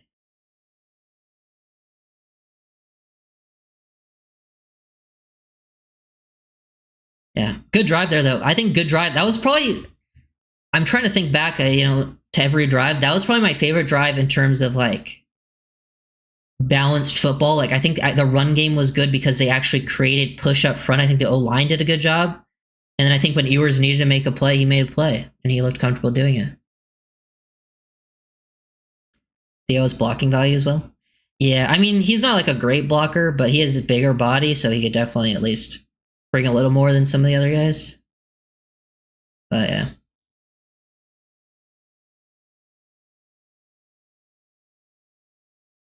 I know the competition level just dropped. Yeah. Yeah, there's definitely things you have to, there's always competition level to keep in mind with certain things, but there's still certain traits you see that, like, it doesn't matter what your competition level is, I think. Like, that it's going to look the same no matter your competition. I think those things have looked better for Ewers and Wilson. But also you have to think Zach played with better players too. So while Quinn's playing against lesser comp, he has lesser competition, like has lesser players to help him out. Like, that's also a little bit, but yeah, you want to take all of this with a grain of salt. Like, you don't want to like fully get locked in on something just from a preseason game, but there's definitely still takeaways, and the team will still value it at least a little bit. NWI is wide receiver 3. Yeah, to me, Malik and NWI are like equal wide receiver 3. Special teams again, kickoff. The kickoff just looks well contained. Someone went down there though. Yeah. That's why I was saying, like, last week, like, all it takes is like one play or one game for a player to really turn around their narrative. Because like Theo Weiss was like last week, it was like, okay, no chance. Now he scores 2 touchdowns. It's like, you got to at least talk about him, right? Like, that's why like so much can change in preseason. Even though like I would still have him behind Eskridge and Taj. What just happened?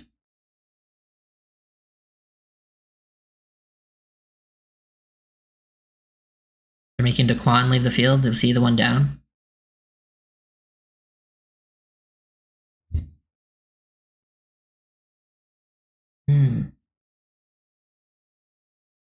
Yeah. Well, Malik and NWI both didn't dress. Both made plays. Yeah, the wide receiver room, we're in a good spot. It's not a bad problem to have, guys, like, to not know who you want to cut. I was gonna say that DB looks bad in coverage, and then I realized it was Grayson Murphy. I'm like, why is Grayson dropping, bro? Like, they got to stop giving these handful of reps where he drops into coverage.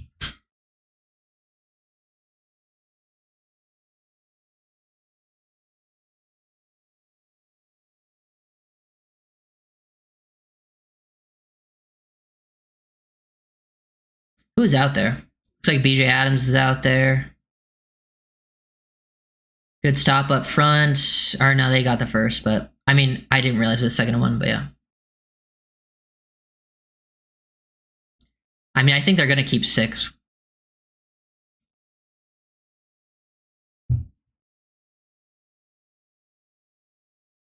Yeah, NWS going to do a lot of dirty work. He had on that first run, the one that got called back because of like the Borum penalty that was like him not on the line. Nick Westbrook had a really nice block on that toss play, and I'm like, oop, that's exactly what you want. Yeah, Cam Smith was out there last drive too. Okay, Cam. Cam making a good coverage up there. Not surprising. Cam should be one of the most talented players on the field right here. Talent isn't Cam's problem though.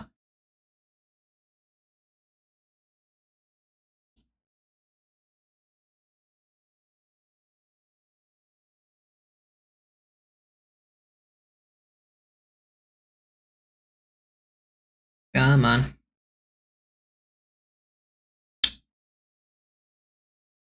They pick up a nice run on 2nd and 10. Gonna be 3rd and short.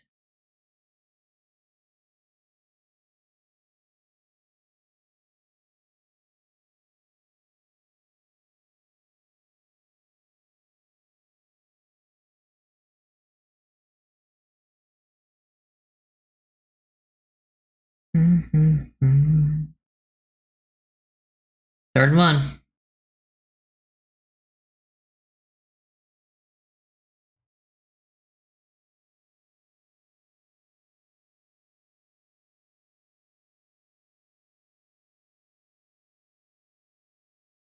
Cam Smith making plays. Now there's a penalty, so it might not count, but Cam back 2 plays on this drive. Illegal shift. Yeah, I've never heard of this Sailors guy. He has made some pretty good plays on the Lions.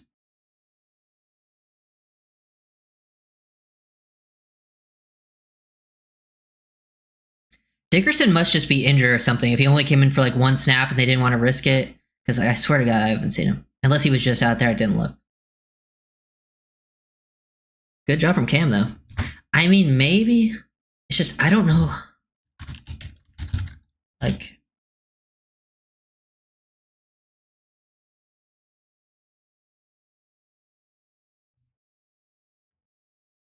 Oh, he accepted it. Interesting. Yeah, Stilly's in. Yeah, you got the backups back in.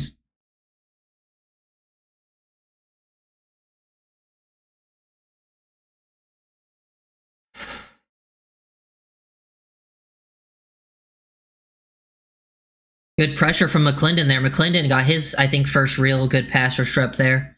Looks like he split 2 people. Good coverage from Isaiah Johnson. I think Isaiah's, Look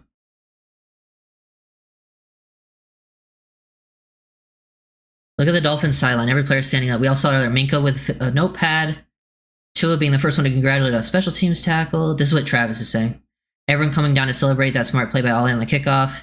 Teammates picking up Henning after a nice kick return after the muffed punt. Yeah, I mean those are nice signs to see on the play or on the sideline.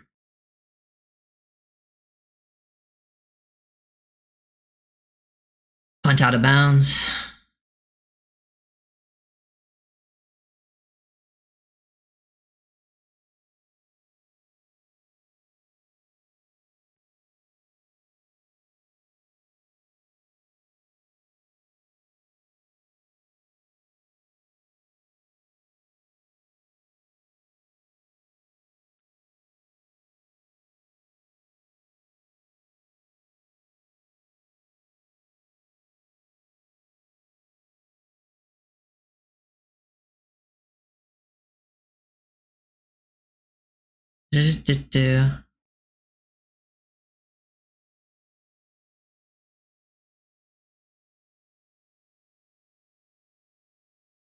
And we're going to... I didn't see what the penalty was. I was not locked in, I'm not gonna lie.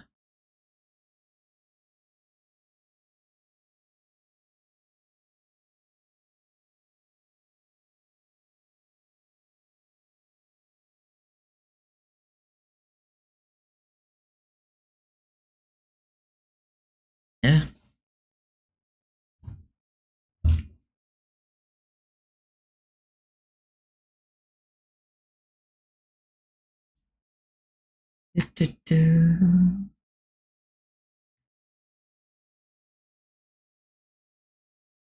Dude, how are we talking about this shit again? I'm just seeing some tweets, man. Crazy stuff.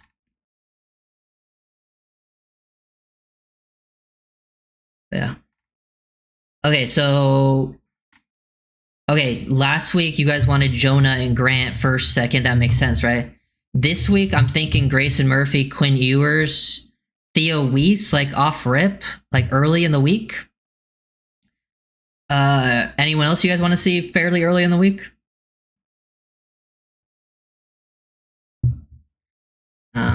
Because other options are guys like Eskridge, because I want to do guys that I haven't done yet. I'm also going to still try to get back to the players I did last week, especially the young guys, if they played enough snaps. And then there's some other people too. Right, do you see Cam Smith making the team? I mean, I've been saying no, but it's not impossible. You think we're going to sign any? We still have around 11 million cap, right? What else would you use it for? You carry it over. Dolphins aren't in a great cap situation next year. So, and you carry it over, and also you keep the money in case, like, injuries and stuff. Cam. To be honest, you might get Cam Smith, but I don't really want to do a Cam Smith one early. Plus, I think he's only played like 8 snaps so far. I got at least 2 positives for sure.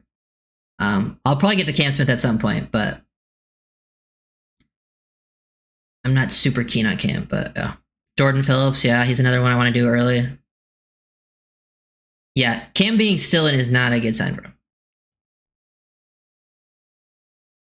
Okay, we got the other running back in. Is this Mike Boone?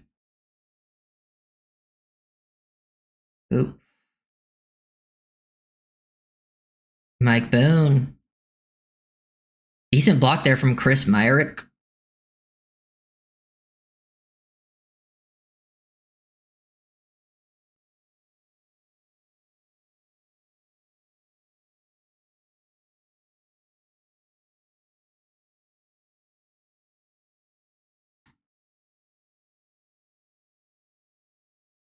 Okay. Decent run there.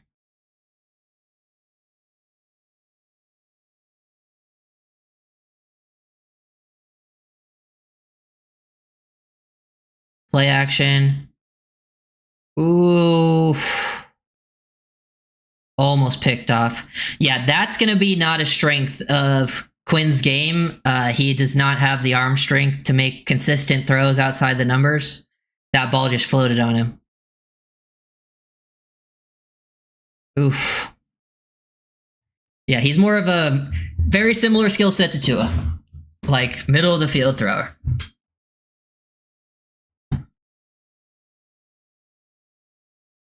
Yeah, they have 9 passes defensed.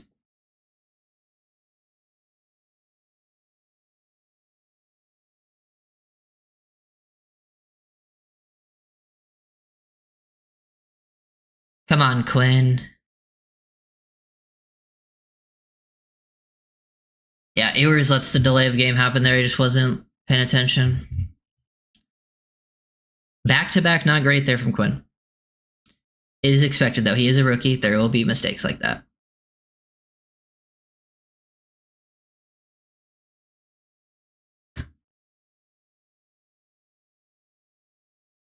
I wonder if we'll get comments this week talking about Zach Wilson versus Quinn Ewers.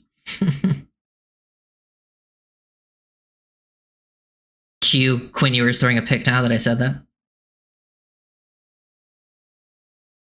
Oh, nope, he makes a good play. Good job by Henning.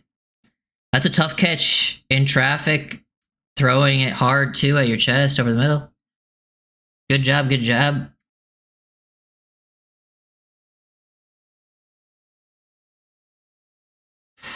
Good job hanging on to that. Good job by Quinn. Good job by Henning. You want to see that from Henning, you know, after he had those, you know, he makes the mistake on that punt return.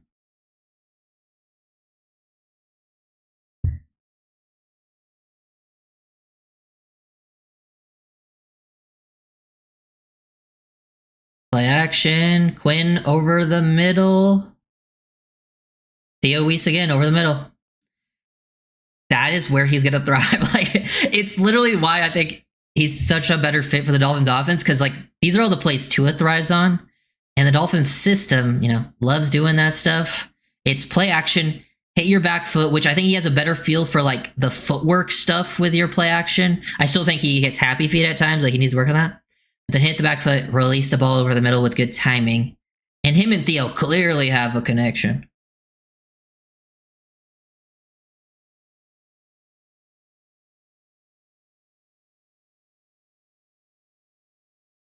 Throw over the middle again. Well, you want to see the misdirection, play action over the middle hit. Myrick, right?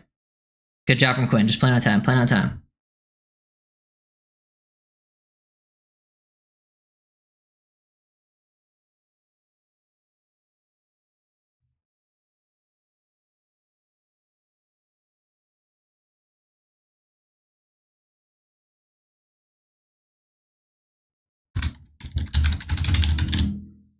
Okay.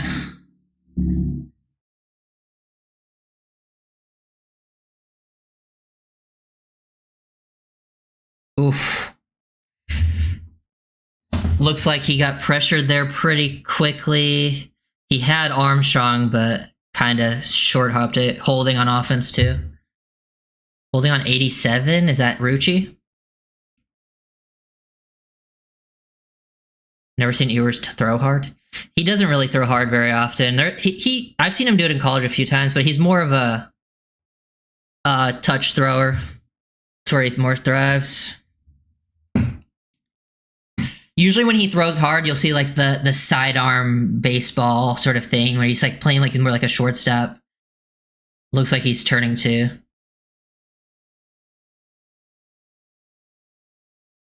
Is Aaron Shampklin in the game? Shampklin? Shampklin? Shampklin! I called it out before he ran it. There we go, Shampklin. Okay. Practice squad? Nice 26-yard run, it looks like. He just hit that hole hard. Good blocking up front. Because that hole was big. And it looked like it came off an A-gap, so maybe Addison West with a valuable block there. I'll have to check that one out.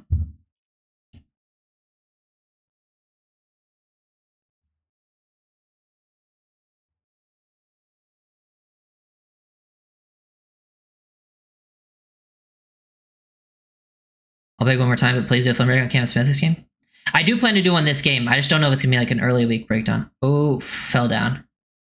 Defensive something. It also depends though, Sparky, that like I know he's made some plays, but like if he only had made like if all the other plays are like neutral plays, or like he's just not involved, like they're not bad plays, like and I only have like 2-3 plays to break down, like it's hard to make those videos. Oh, they called pass interference on Henning there. So it just depends. It depends on how many clips I can get for him, because he didn't play it all last week either, so I can't even take like last week film breakdowns. Henning's fumble punt, yeah, for sure. I mean, Henning was always at best practice squad bound, you know? So he might be hurting his practice squad chances.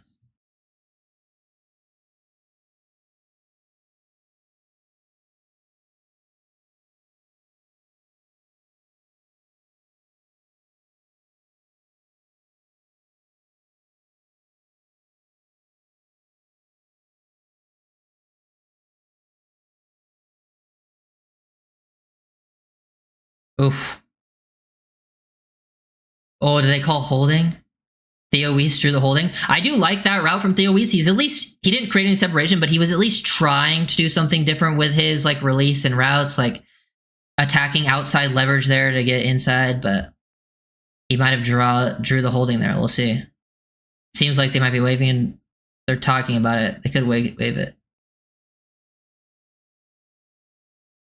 Yeah, they didn't call it. He's not even practice squad material now.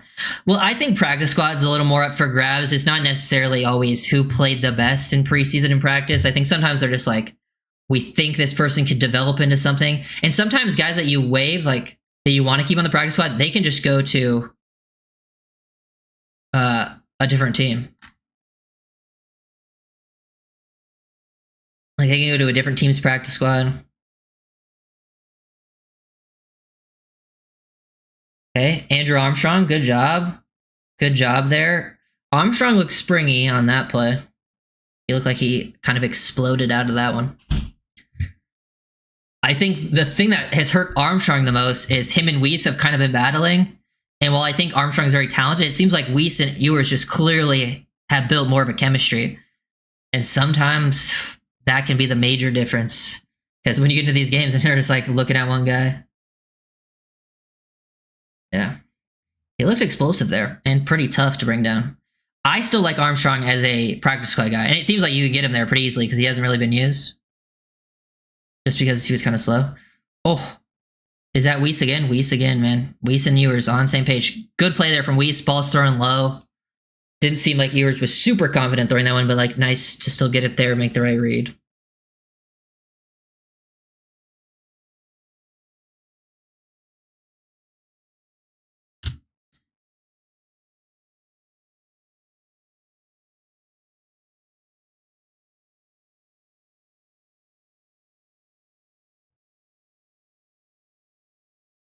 Let's see, 1st to 10. Shampklin again? Okay, Shampklin. Shampklin running hard. Pretty good run blocking there too. They created some space. Might have been Braden. It's looking like Grayson, Ewers, Weiss at top. They've been having real good games, and I didn't do them last week.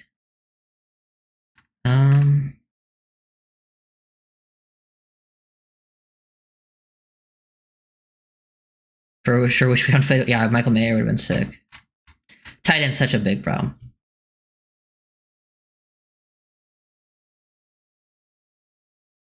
Mike Boone hitting a hole. Okay, there we go. There we go. The blocking has definitely improved up front as the game's gone on. I'm guessing that's also got to do with them playing, people getting tired on the defense, and also the defense going more to third string. Because when the second strings were in, there was not many holes to work with.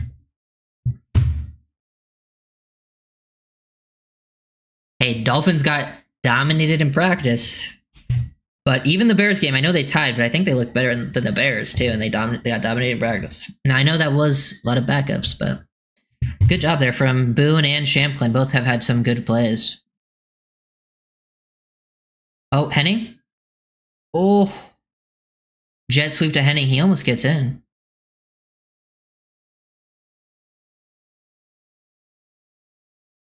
I'd probably stick with the one that brought you to the dance with practice squad. You know, the playbook, and you're at least somewhat settled. Oh yeah, it's definitely more likely for you to stay on the practice squad. But like last year, you know, Derek McClendon was on the Panthers last year, got cut after the preseason. The Dolphins brought him out of the practice squad. So like it happens. Like sometimes guys just think they have a better chance with a different team, or maybe the other team didn't even want to bring them back.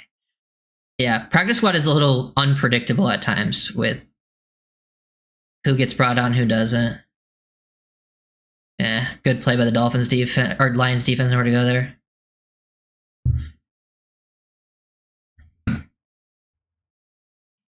Oh.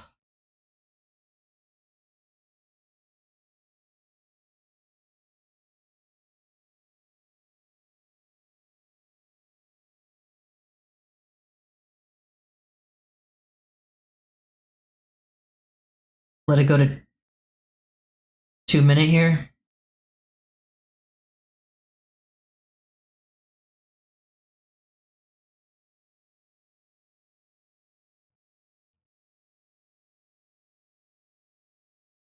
Like 5 plays behind.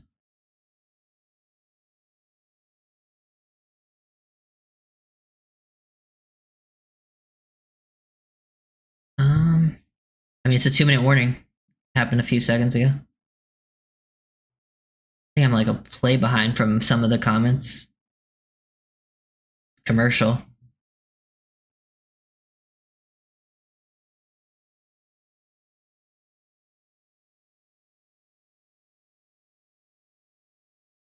Yeah. I saw people saying Cam Smith didn't celebrate his tackle with his own team. Honestly, I was not paying attention. That could be a reason he gets cut.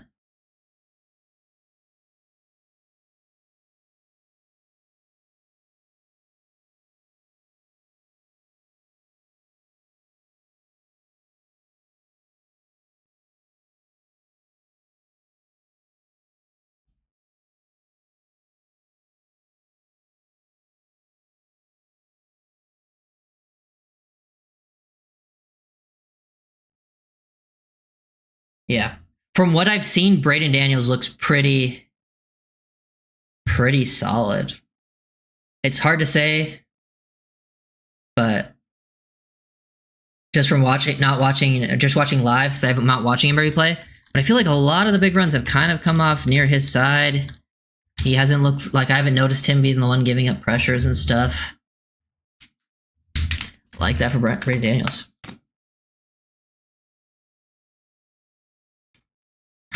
Almost done here, though.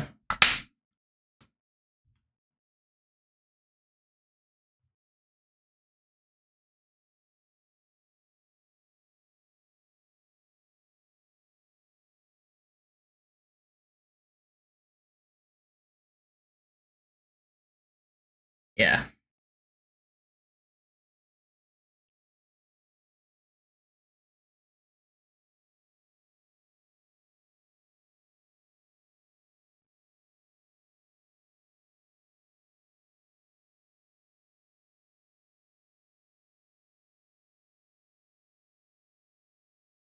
It's probably too late, buddy.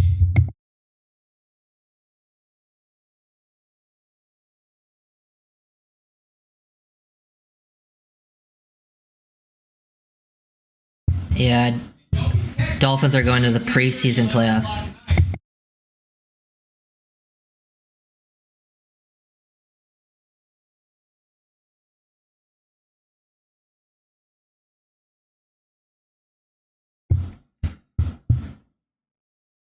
Are we seeing progress? The last two drives from this group have been actually pretty good. Like, they've created some holes for running backs to run through. Ewers has had pretty good time, but I don't know. It's more of like something I'll have to find in the film.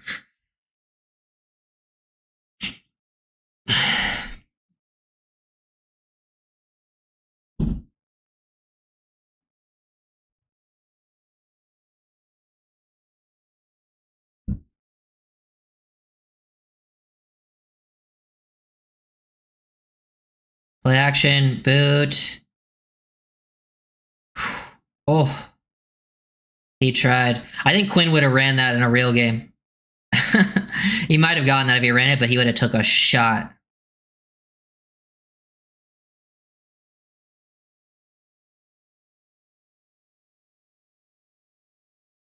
Are they going for it or kicking a field goal? Yeah.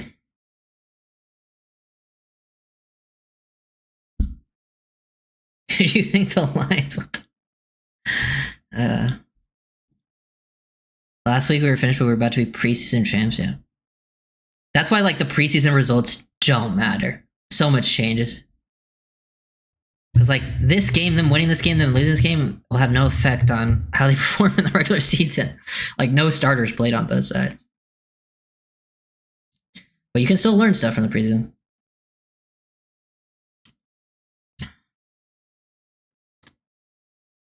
And back to commercial grade.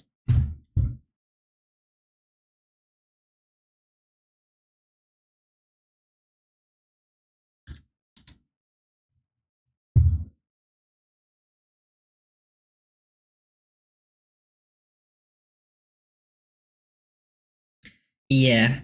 I think Ewers would have scored that play, but I'm totally fine with him not trying to get into the end zone there because I think he would have had to dive forward and a guy would have crushed him. And it's like, this is a preseason game.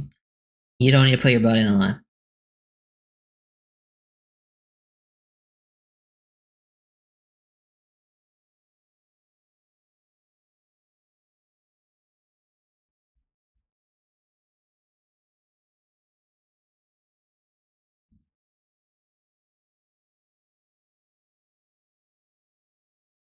Hmm. Any other players we haven't mentioned that you guys are wanting to see? Because I mean, I have a lot of names written down. I'm just saying, there's guys that you've noticed in this game that we maybe haven't talked about a ton. That you're trying to see film breakdowns on. I'll at least write them down.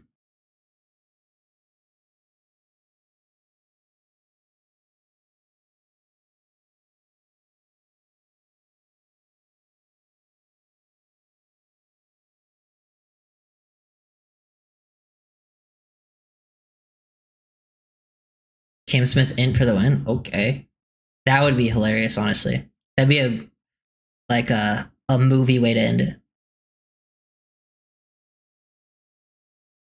Been legit impressed with yours today. Yeah, that's what I was saying last week. Like, yeah, yours didn't play good last week, but it was much better than I think the stats indicated. Like, I think a lot of the issues that he had, some of them were on him, but there was a lot that it was more of just the situation around him. And I was like, if the situation around him improves, like, he'll play a lot better. And I think that, showed up in this game. How has Jason Marshall been?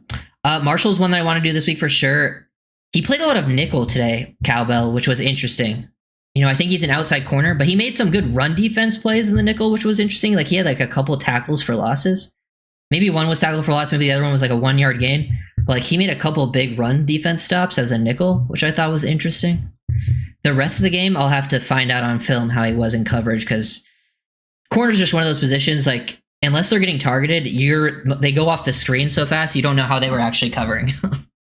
And he didn't get targeted very often from my recollection.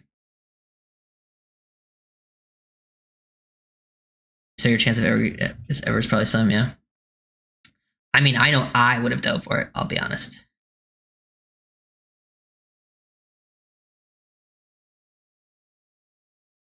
Yeah, Cam Smith looked rough on that kickoff. Like, he didn't look like he wanted any part of that. And those are the types of plays like that you need to show high effort in, because that's how you make a roster or not make a roster. No, I want him on the boundary. No, I think he's going to play more boundary cowbell. I think they're just trying to give him some slot reps, because the Dolphins don't have a lot of nickels. And I think he's one of the few guys that can do nickels. Film breakdown the second string line would be interesting. Yeah, I'll check it out. See if there's good stuff.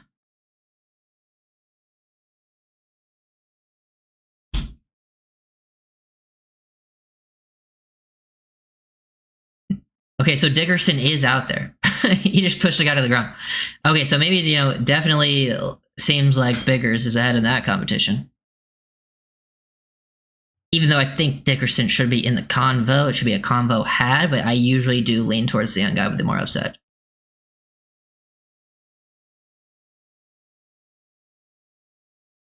I didn't see Isaiah Johnson at CB today. Yeah, he played. He didn't get targeted too often. He's in on that tackle right there. He made that tackle. Ethan Robinson missed that one. Asante, Cornell Armstrong, both up-down performances today. I thought Armstrong was pretty bad. Asante made some plays. Oop. Good play there from Asante. Speaking of Asante, he's another one that I think about. I'm thinking of doing this too. Yeah.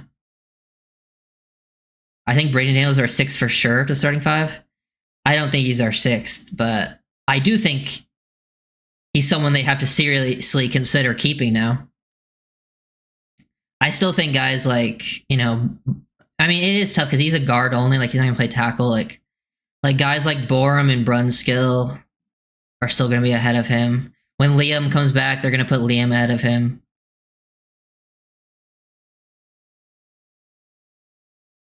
Interesting.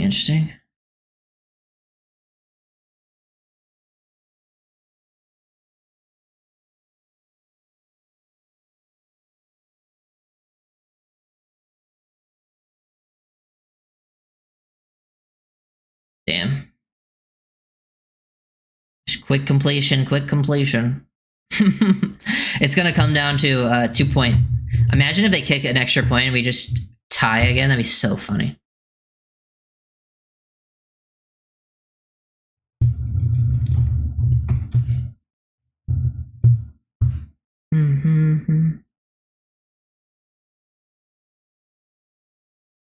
Gonna need a sack on one of these plays. Sante's like he's just a really small linebacker. At least he was coming out. He doesn't look super small out there, but I know he was like he definitely could have been like listed, like played as a big safety size wise. Can't remember what he was exact coming out.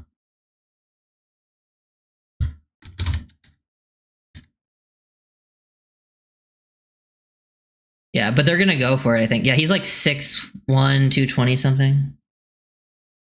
Oh.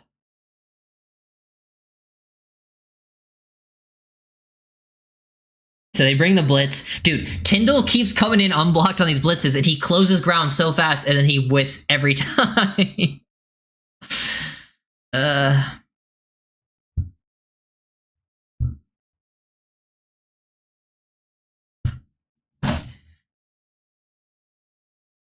I really wish Trader played more. I wanted to watch a lot of Trader film. Maybe next week.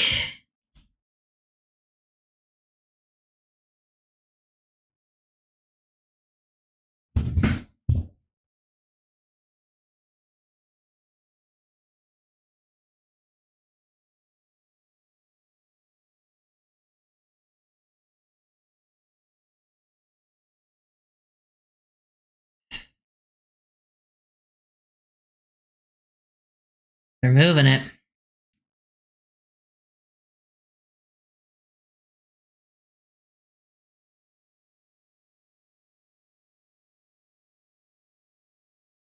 Honestly, I don't think they should have wasted At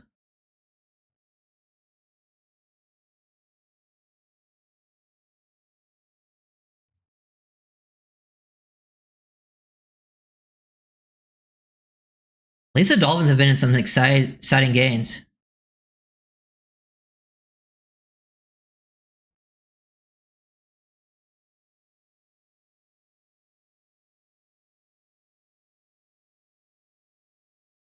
Oh my god. Was that Ethan Robinson?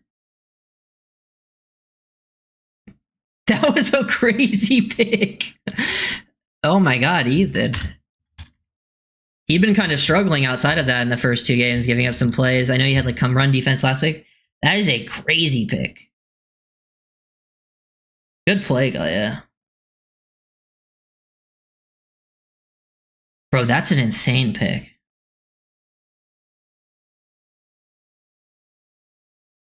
He is an athlete. If I remember correctly, Ethan Robinson's like best athletic testing, he tested really well in like the explosive drills, like vertical and stuff. You could definitely see it there. He got hey, fun days. Hopefully, Ethan Robinson just got a pick at the line. He was blitzing at the line, and they tried to throw it, and he basically just caught it at the line, like jumping up. He's the UDFA out of Minnesota. I mean, I still don't think he makes a team, but hey, shout out Ethan Robinson for a great play. Yeah, so that's the game. Definitely film breakdowns out tomorrow whenever the film drops. Film drops, I'm getting it out early if it's out early. If it's not out early, then we might have to wait till later in the day again, like last week. But if the film's out early, I might drop multiple tomorrow. We'll see. Oh yeah, Andrew Armstrong talking to Isaac T. Yeah, appreciate you guys. See you guys around.